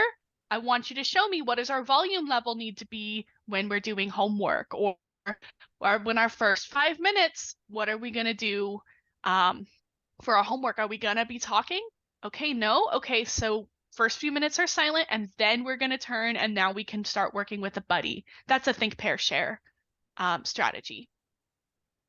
And then another thing you can do would be to ask questions when you're starting to notice, when you're starting to need to redirect. So an example of this one that I have used while subbing at a couple of sites has been to ask questions and wait for answers. So let's say that it is homework time again, because that tends to be pretty common. And my students are getting rowdy. It's not necessarily like a silent time, but their volume is starting to get to the point that I know it's going to become distracting. I'm going to do my, call to attention, my class, my, if you can hear me clap once. I'm going to ask, okay, so how loud are we right now? And I'm going to ask, what do you think we're in homework time. We have some people still working on their homework. So what needs to change about our volume right now? And I'm going to make them think about it. I'll hold them to it. I'm going to hold them to it. And if they're new to this, then I may, give them a little bit of a hint, like, your volume's at like an 8 right now. What do we need to do to get it down to like a 6? Turn it down a couple notches. Okay, great. Another really, really good strategy is self-monitoring or self-scaling. So for example, if I were really trying to work on listening and following directions and not having to repeat myself as much in the classroom, I'm going to let students know we're going to start tracking that. You can get up to 5 stars. So at my end of my classroom, as we're reconvening, as we're cleaning up, I'm asking my whole group, okay, so how many stars do you think we earned today? Or how would you rate your listening today? And I'm giving them a scale, just like I kind of gave you at the start. So 1 is like we weren't listening at all. 5 is like best class day ever. And they're saying maybe a 2 or a 3. And I'm asking, oh, okay, so what do you think made today a 2 or a 3? And I'm asking, what do you think we could do to get get tomorrow to be like a 3 or a 4? Stop talking when you're giving directions. Oh, okay, yeah, let's try that tomorrow. And it's always a new day.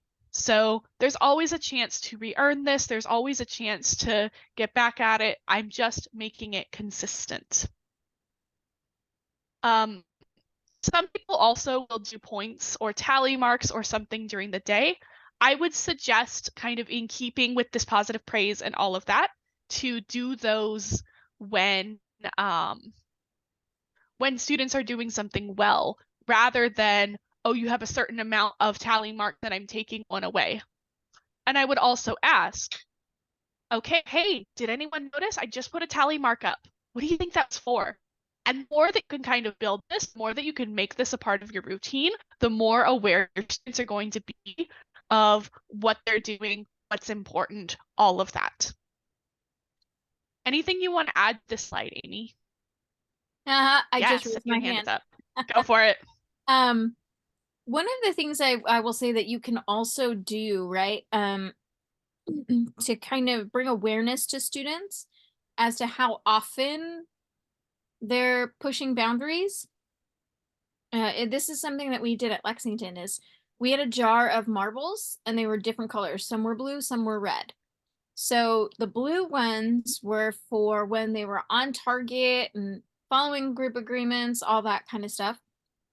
The red was for when and the majority of the class was not, right? Because there's always going to be like, there's probably, I don't know about y'all, we had one student who refused to participate like repeatedly, and I wasn't going to hold the whole class back for that one person, right?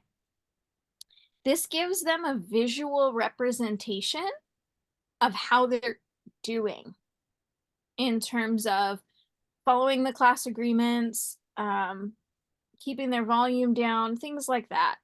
It gives them a visual representation. And so if and when, let's say, everybody focused on homework, they did really well for the hour we were doing homework, we would give them multiple blue marbles, right? Usually one for each student. And then something happened and they all were like, man, this usually happens right before break, right? They're all hyper, they're high energy, they're having a hard time remaining quiet, they're having a hard time not talking, they're having a hard time focusing. That's when we would add a couple of red marbles. And the goal was to have more blue marbles than red marbles so that if they did, they would get a reward, right? That was their goal.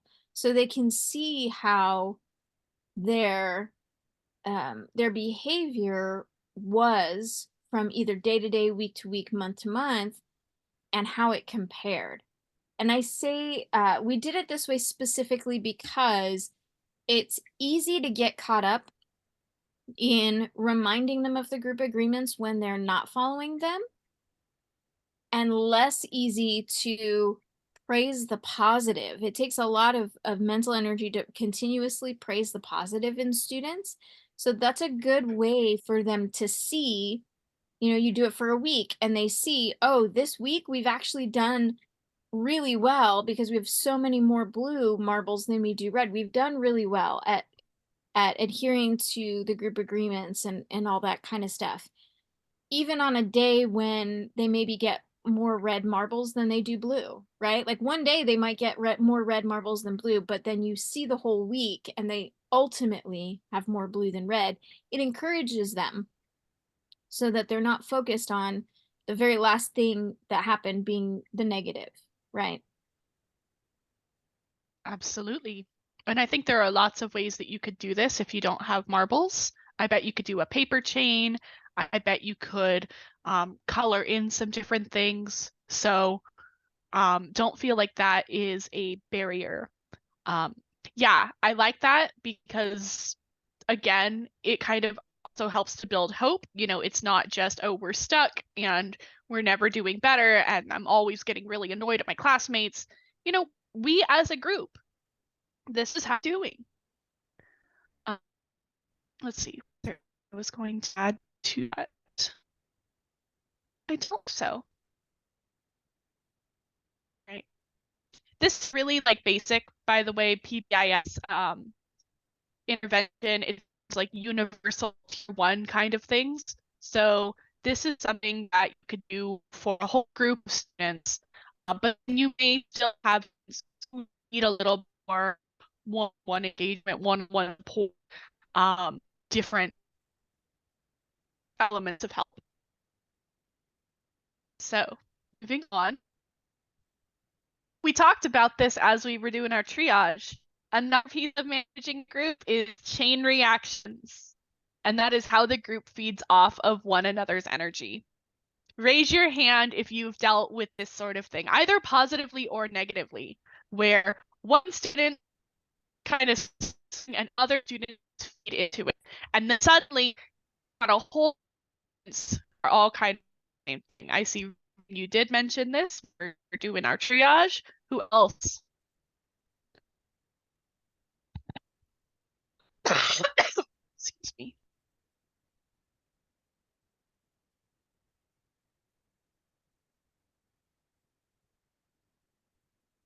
All right, well, already in this, I guarantee that we're not. Hold on, Sketch. What? Ray, did you have your hand up? Yes, Sketch, you're freezing on my end. Hold on one moment. Yeah, I did have my hand up. yeah, what's up? Go ahead, Ray. I was just for the Sketch said raise your hand if you guys had that before, where the chain reaction. And I think I've had both the positive and the negative. For example, after snack, we have someone sweep. Usually once one person throws their hand up to volunteer, we get like 4 or 5 others that suddenly want to volunteer too. That'd be a positive one.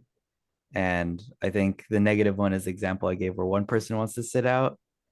And we've caved before and we were like, okay, you can sit out for a bit. And then same thing where more and more people want to sit out. So yeah, that's just the past experience with it. So that's why I try to, at least when I can tell it's going to be a negative reaction, try to make sure that everybody's focused on the group activity. Absolutely. Can y'all hear me okay? I think I froze for a moment. I'm hoping it's better. We can hear you, but your screen is still freezing. It's like freezing and then going and stopping and going. Okay, that's weird. All right. Well, I'm working on getting that troubleshooted, but in the meantime, I'm glad that you can hear me. Yeah, you hit the nail on the head, Ray. The group, they're going to feed off of one another's energy, whether that's something like, oh, I want to volunteer too, or whether it's something more negative. I would say that if certain students are at the center often, a lot of times we might use like the word ringleader for this, but I think it can kind of be stigmatizing. I would be curious about it. Like, why is that happening? What's going on? Is that student maybe kind of a leader? Are they do they do this because then everybody reacts and they get that attention and they benefit from that attention? And you might not know for certain, but I would still be curious about it. And it may be that you kind of pull that student aside and like, hey, you notice this? And talk with them. And if it's unusual for a student, if they're not usually the one who gets upset first, you want to pay attention to that, because whenever students are kind of off of their baselines, that's something that kind of clues us in there may be something else going on. I think Ray already touched on this beautifully, but I'm going to reinforce it. Chain reactions, we think about the negative ones a lot because those are the ones that we come home from and we get stressed about, but they can be positive too. So one of my favorites, and it's really simple and it just helps create a more positive classroom, would be to just praise everyone by name. So let's say I'm trying to get my students to line up. And I'm calling them out one at a time. Everyone lined up and I'm praising the ones who started first. Thank you, Mariah. Thank you, Adan. Thank you, Caitlin. Thank you. And I'm just keep going. And chances are, as I have those students who are lingering a little bit, they're going to want that praise too. They're going to want those high fives. They're going to want to hear their name, especially if I'm an adult that they look up to. And so I'm going to kind of get them to start moving without, I'm not coming and I'm not saying like, why haven't you gotten up, Nicholas? Like, I'm just continually going. The other thing you can do is make something a game. And I actually did this over at Kingsley one time when I was subbing, and there was a lot of trash on the floor. I think it was like right before a weekend or something. I'm trying to remember why. And I really wanted the students to clean up after themselves before going over to supper. And so I made it a game and I was like, okay, so whoever picks up the most amounts of trash is going to be, and it was just like little pieces on the floor, is little paper and stuff, is going to be the line leader. And suddenly everyone wanted to do it. And I would kind of keep narrating it and like, ooh, okay, so right now, you got to be 14 pieces of trash, and someone comes over and they've got 30, and I'm like, okay, now you got to be 30. And I will say, if you get a student to pick up 140 pieces of trash of their own volition, you're feeling pretty good. And I'm giving high fives and I'm thanking everyone who did so because they kind of followed my direction. So that is just a little basic of our chain reactions, but really don't underestimate how much these can make a positive impact, and then be aware of what's kind of feeding the negative. Because if you can nip this in the bud, if it's just one student, if you can kind of handle that before it gets out of control, it's going to be so much easier to manage your classroom. Prevention is always so much easier to handle than trying to reel things back in after everyone is kind of feeling off. So, out of our core 4, we have gone through managing time and our scheduling and helping students know what to expect. We've gone through managing space. We've focused on boundaries, but we've also talked about making sure your classroom is safe. We've talked about managing groups and building a positive classroom culture. And lastly, we're going to talk about managing individuals. So really, here's the basics here. That classroom culture is really, really important, but it works because of relationships. I'll say until I'm blue in the face, kids don't learn from people they don't like. I did not make that up. it is, yeah. Kids don't learn from people they don't like, but I will add, and I will vouch for this, kids don't learn from people they don't trust. So that relationship and that trust building is challenging. I'm going to give a little bit of a reality check here. We are dealing with large numbers of students. Some students are going to take a long time to start to trust you. From a trauma-informed perspective, a lot of times that makes sense. But I'm not going to stop at just saying this is hard. It is. It's challenging, so I want you to challenge yourself. That's probably not going to look like knowing a little bit about all of your students. 40 students in a classroom, 30 students in a classroom, if you've only been there a few weeks, which some of you I know have. But it can look like, okay, I got to know a couple more of my students today, and I had a conversation with a couple of them. And then I would also say with this, I think by and large, we all are going to have students or people that we work with in general where we're like, oh my gosh, it's this person. And it may not like, it's not like a disrespect. It's just this person kind of grates on me, or this person tries to push my buttons. And I would say if some of those are your students, if you have students who don't listen to you or don't respect you or give you a little bit of attitude, challenge yourself even more to get to know something about those students so that you're not just holding them in your head as like, oh my gosh, so-and-so is going to try something again. So-and-so's a piece of work. You want to find out, oh, this student has 2 brothers and loves their dog and things like that. And just kind of round them out in your head. Other basics for managing individuals. Be honest, be respectful, be genuine, be yourself. And like we talked about with group agreements, own your slip-ups. We're all going to make mistakes. There have been a couple of times, there was a time that I was subbing at, or I was observing over at Allison, like early last year. And there was a student who was like, so-and-so's talking with their mouth open. And I had just gotten there and I was like, so-and-so, don't do that. And then I like stopped and I thought, and I was like, wait a minute, I don't even know this student's name and I'm, assuming that they did something wrong. And I don't think that's okay. And I went over to that student and I apologized and we started to have a conversation. That's how you begin building relationship. And then the other thing is that we respect needs. Everybody needs to be heard. Everybody needs to feel seen or feel cared for. And that's especially true of our kids who are developing. Yes, Amy. I was going to say, along the lines of be honest, respectful, genuine yourself, and making sure that students are being heard.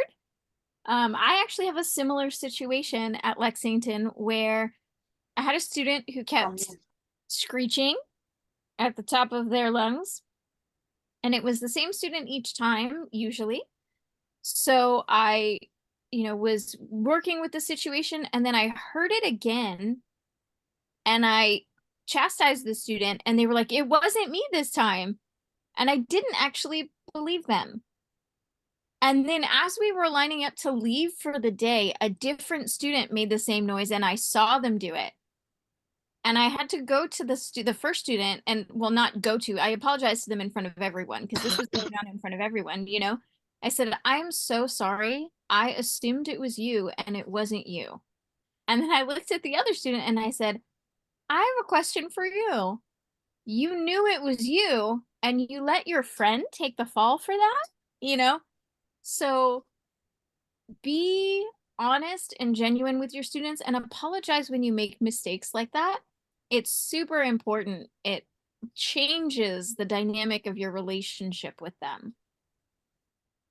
Yeah, because I think it's rare that adults are going to acknowledge that they've made mistakes.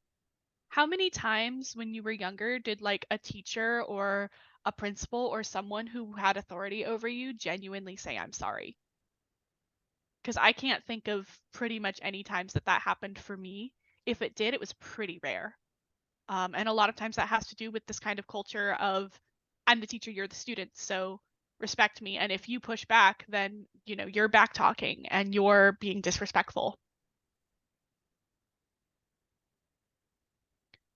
The last thing on here for managing individuals before we move into some ways to put this in action is just there are so many it depends situations. So we really don't want to make decisions alone. Please consult with supports and leadership when you're not sure what to do. This could be with things like accommodations. This could be with things like this thing happened in this student's family and I'm trying to figure out how to support them and I'm not sure where to move forward.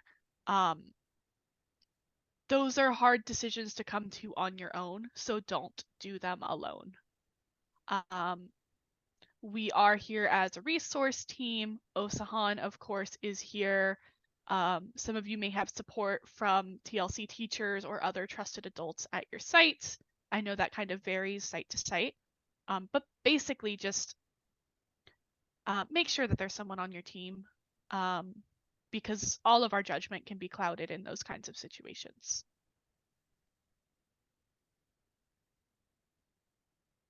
So putting this into action, leadership roles. You'll hear me say this once and I'll say it again. Behind so many annoying behaviors, whether it's being the student who finds the loopholes in a direction, whether it's the student who is high energy, whether it's the student who is constantly asking the same question, there's often a strength that needs an outlet. Someone who's able to be consistent, or somebody who's a leader, or somebody who's curious and creative. And a lot of times as mentors, we might be sort of the first people to recognize and name those strengths. And sometimes we can meet unmet needs this way, helping those students to feel seen or heard or believed. So one of the ways that we can do that is through leadership roles in the classroom. Lots of them. I know that we talked about volunteering for sweeping, and that's a great one. Cleanup crew, you know, could be a couple of students. But think outside the box. Come up with creative names and make those jobs feel important, even if it's something literally as simple as I was the person today who wiped down the whiteboard. I think that's going to be especially good for younger students because they're really in that place of trying to figure out, hey, what are things that I can do? How am I useful? How am I a helper? Some examples I have on here would be like line leader, timekeeper, maybe helping remind people of the schedule, welcome buddy. If you've got new students that are being added to the program, the welcome buddy, and maybe you have 2 or 3 welcome buddies, are the people who are telling them, okay, so this is what we're doing next, or this is what we usually do, so that those new students can feel safe. Because sometimes, you know, being in after school program for multiple hours when you've been going home for school every day, you know, that can be hard. It's a change. And so being somebody who can help those students feel safe, that is not something to be sneezed at. Give that job to friendly students and respectful students who have been in the program for a while. Supply monitor, keeping track of classroom supplies like pencils and markers, counting those at the end of the day, double checking if pencils are sharpened, that sort of thing. Homework helper for students who are able to do so. Of course, you want to be mindful and make sure that the students know the subject. But this is just a few. One that people have talked about often in this training has been like stretch leader, having multiple students lead stretches before you do your outdoor time. That can feel really good because, hey, I got this moment to perform. For a student who maybe seeks a lot of attention, a lot of connection, hey, everyone got to see how I did this stretch. It feels good. And it can be that outlet for that strength. So pick a system that works for you. Rotate roles, you know, okay, everyone gets to be the line leader at some point. Use volunteers who wants to be line leader, or use jobs as a reward. Like I mentioned with like, oh, you picked up 124 pieces of trash. Yeah, you're my line leader today. But you want to be consistent. You want to be clear among all of the other tutors at your site, or students are just not going to be able to trust what's going on. And then that's going to kind of impact relationship, impact culture, all of that. Does anyone have any other roles that they use in the classroom? or leadership classroom jobs that they would like to add to this list? There are so many out there, but I'm curious, what has worked well for you?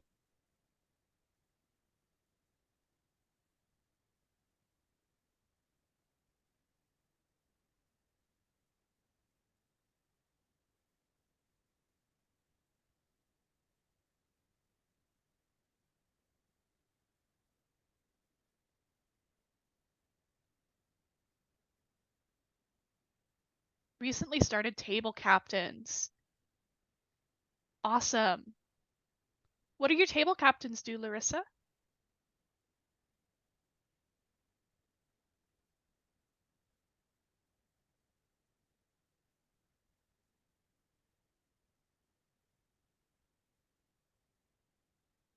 So their job is to make sure all supplies are in the boxes after each day. Awesome. Thank you for sharing.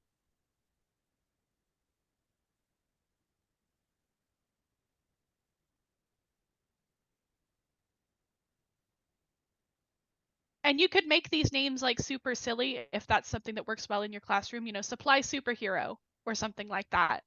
Really, the goal is that this is something that's wanted. Yeah, I like that table captains as well. That's awesome. All right, here's another way to put our individual management in action. Crisis communication. We use crisis for a lot of different things. And it may be that some of the things that students are going through don't feel like a crisis to us. Oh, you lost something that was really important to you. Well, you're just going to be able to check the classroom tomorrow morning. Or, oh, so-and-so is mad at you. But we know that they're going to be friends the next day. But still, it's real and it's big for our students. And their nervous systems are acting accordingly. You know, experiencing things like fight or flight, basically. So when we're in those situations with high emotions and all of that, we want to do everything we can to slow down those nervous systems and help our students return to safety and know that they're going to be okay. We want to give them that soft landing. So there's a lot of different ways to do this. Again, with onboarding, I often talk to you about coping mechanisms and breathing and relaxation and grounding. But another really good one to use is just this language of noticing and wondering. And this is language that we use sometimes when we do restorative circles, things like that. It's really neutral, and it gives the student a moment to think, a moment to pause, a moment to breathe. So for example, instead of going up to a student and saying, "It looks like you're sad," I'm going to say like, "Hey, so-and-so, you know, I noticed that you had your head down all through supper, and I know that's not like you. You're usually so energetic. I'm wondering what's going on today." And I give them the opportunity to talk about it. This also can help if you're talking about behaviors that can feel kind of charged for students, like students may feel really ashamed to admit that they've been crying, or if you say something like rolling eyes, that can kind of immediately put someone on the defensive. So you're just saying, you know, I noticed that you were kind of looking up and to the side. What's going on there? What are you thinking about? And I'm always asking those open-ended questions. If I said here, I noticed you had your head down all through supper, that's not like you, you want to talk about it? Student's going to say no. And I may not be able to help them or support them. So I'm asking this open-ended question. And if they aren't saying anything, I might say, you know, you don't have to tell me, but I want you to know that I'm here. I'm keeping the door open. So my other piece about crisis communication, and I know this feels cut and dry, I want you to use this in a way that is for you and your style. This is just kind of almost a template. Another piece of crisis communication is structured choice. And I talked about this already, so I'm gonna just touch on it briefly. This is gonna help students regain a bit of control. That's gonna help them feel safer. So here's the trick. If I'm offering a structured choice, whether that's 2 math problems or 4 math problems, whether that's sitting and talking or walking to the drinking fountain, whether that's ripping up a piece of paper or throwing a ball, Both of those choices are equally doable and okay with me. I am not offering anything that I can't provide. And I'm letting the student choose. Which one of these do you want to do right now? The other thing is, I would stick with kind of questions that start with what or how. Like, how are you feeling right now? Or what's going on for you? Or what do you need to feel a little better? More than like, why are you feeling that way? Or why'd you do something? Because I think especially for young people, they often, like I said, don't know.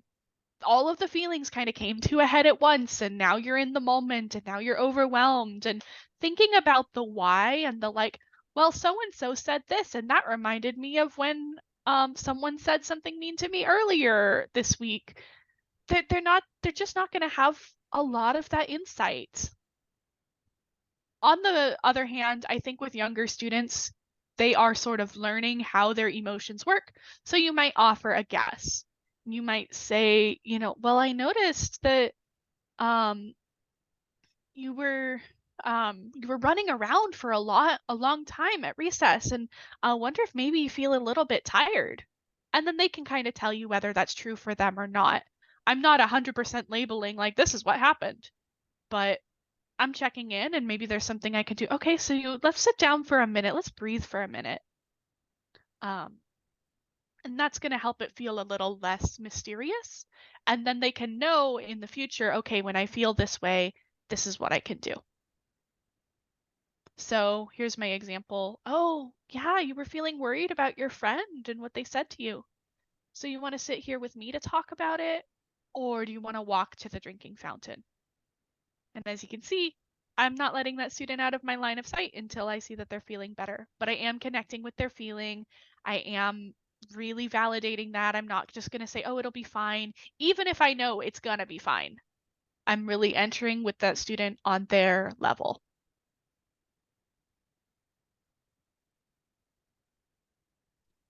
And that is our classroom management core 4. Time, groups, space, individuals. There's a lot more that can be case by case that can go into each of these, but if you're feeling confident with all 4 of these, you're using some of those best practices, you are well on your way to some really solid and strong classroom management that's going to help your students feel safe and heard. So we're going to take a minute and do a little checkout just to kind of process what we went through in this training together. I'm going to copy paste the link and we're going to do wows and wonders. If you've done trainings with us previously, then you know how wows and wonders kind of work. The wow is like something that stuck out to you, something that you like really want to take with you. And the wonder is like something that you're confused by, you need help with, or you have other questions about. And you can also put other things that you may need support in. This will give you the opportunity, like if you want to put down your name, the resource team can reach out and support you with your wonder. So let me copy paste this. I'm aware that a lot of you are seasoned tutors, so you may not have any wonders at this point. You're just kind of like, I'm keeping on. But not everyone is. So I'm hoping that there were still some new things to be learned. And I'm gonna copy paste this form. I got it. You got it. Thank you. I think I got it. If not, I will pull it up one more time.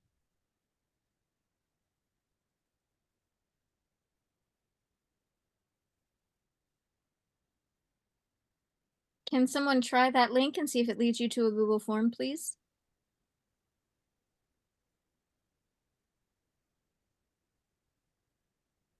Yes, it does. Make sure you're logged into your Justice for Youth email or you're not going to be able to access this, I don't think.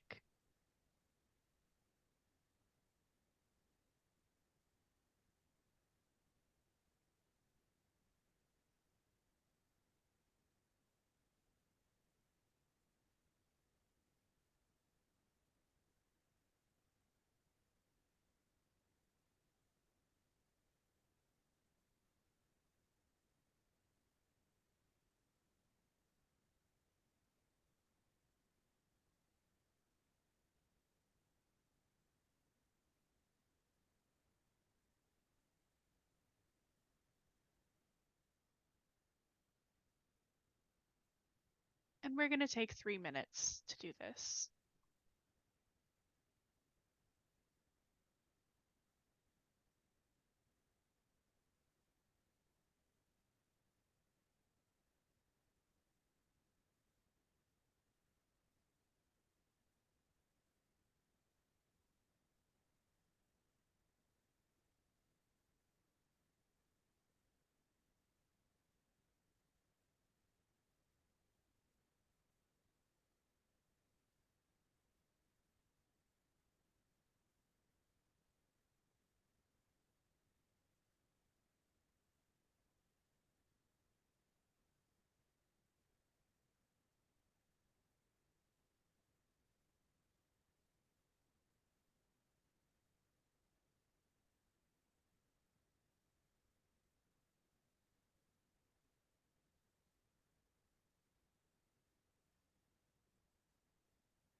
So we'll give it 2 more minutes just to reflect on this training.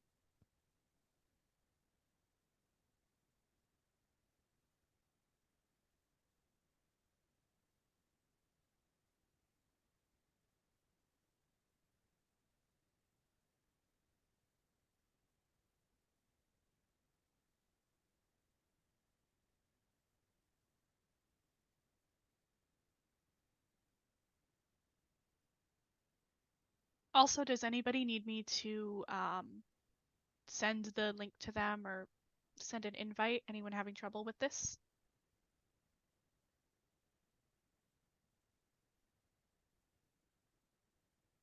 All right, let me send it to you, Kayla.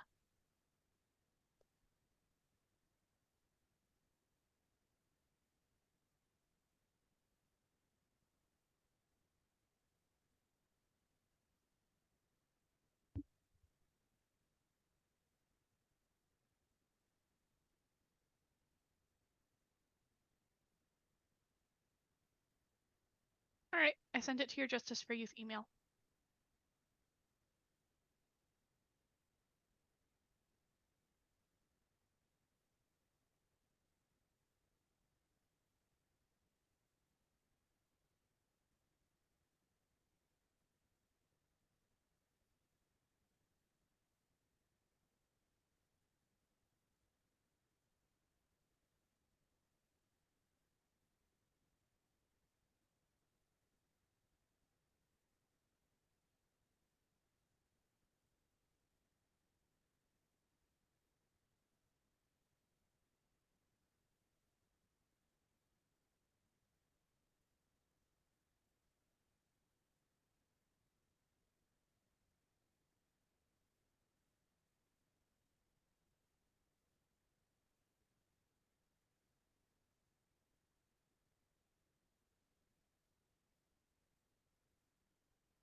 All right, so I think a few people may still be finishing their wows and wonders, and no worries on that. But that is the end of this classroom management training. So I'm hoping that this has been a chance for you to learn just a little bit more about how this works and break it into some smaller pieces, really demystify it. I'll be on here, and really this last bit of time is yours, either to work on prepping for your next week of session or your next couple of weeks of session, or if we have a significant number of people who want to, we can maybe do a little run through of group agreements and just some of the questions that we might ask to get that started. I'm going to stop our recording.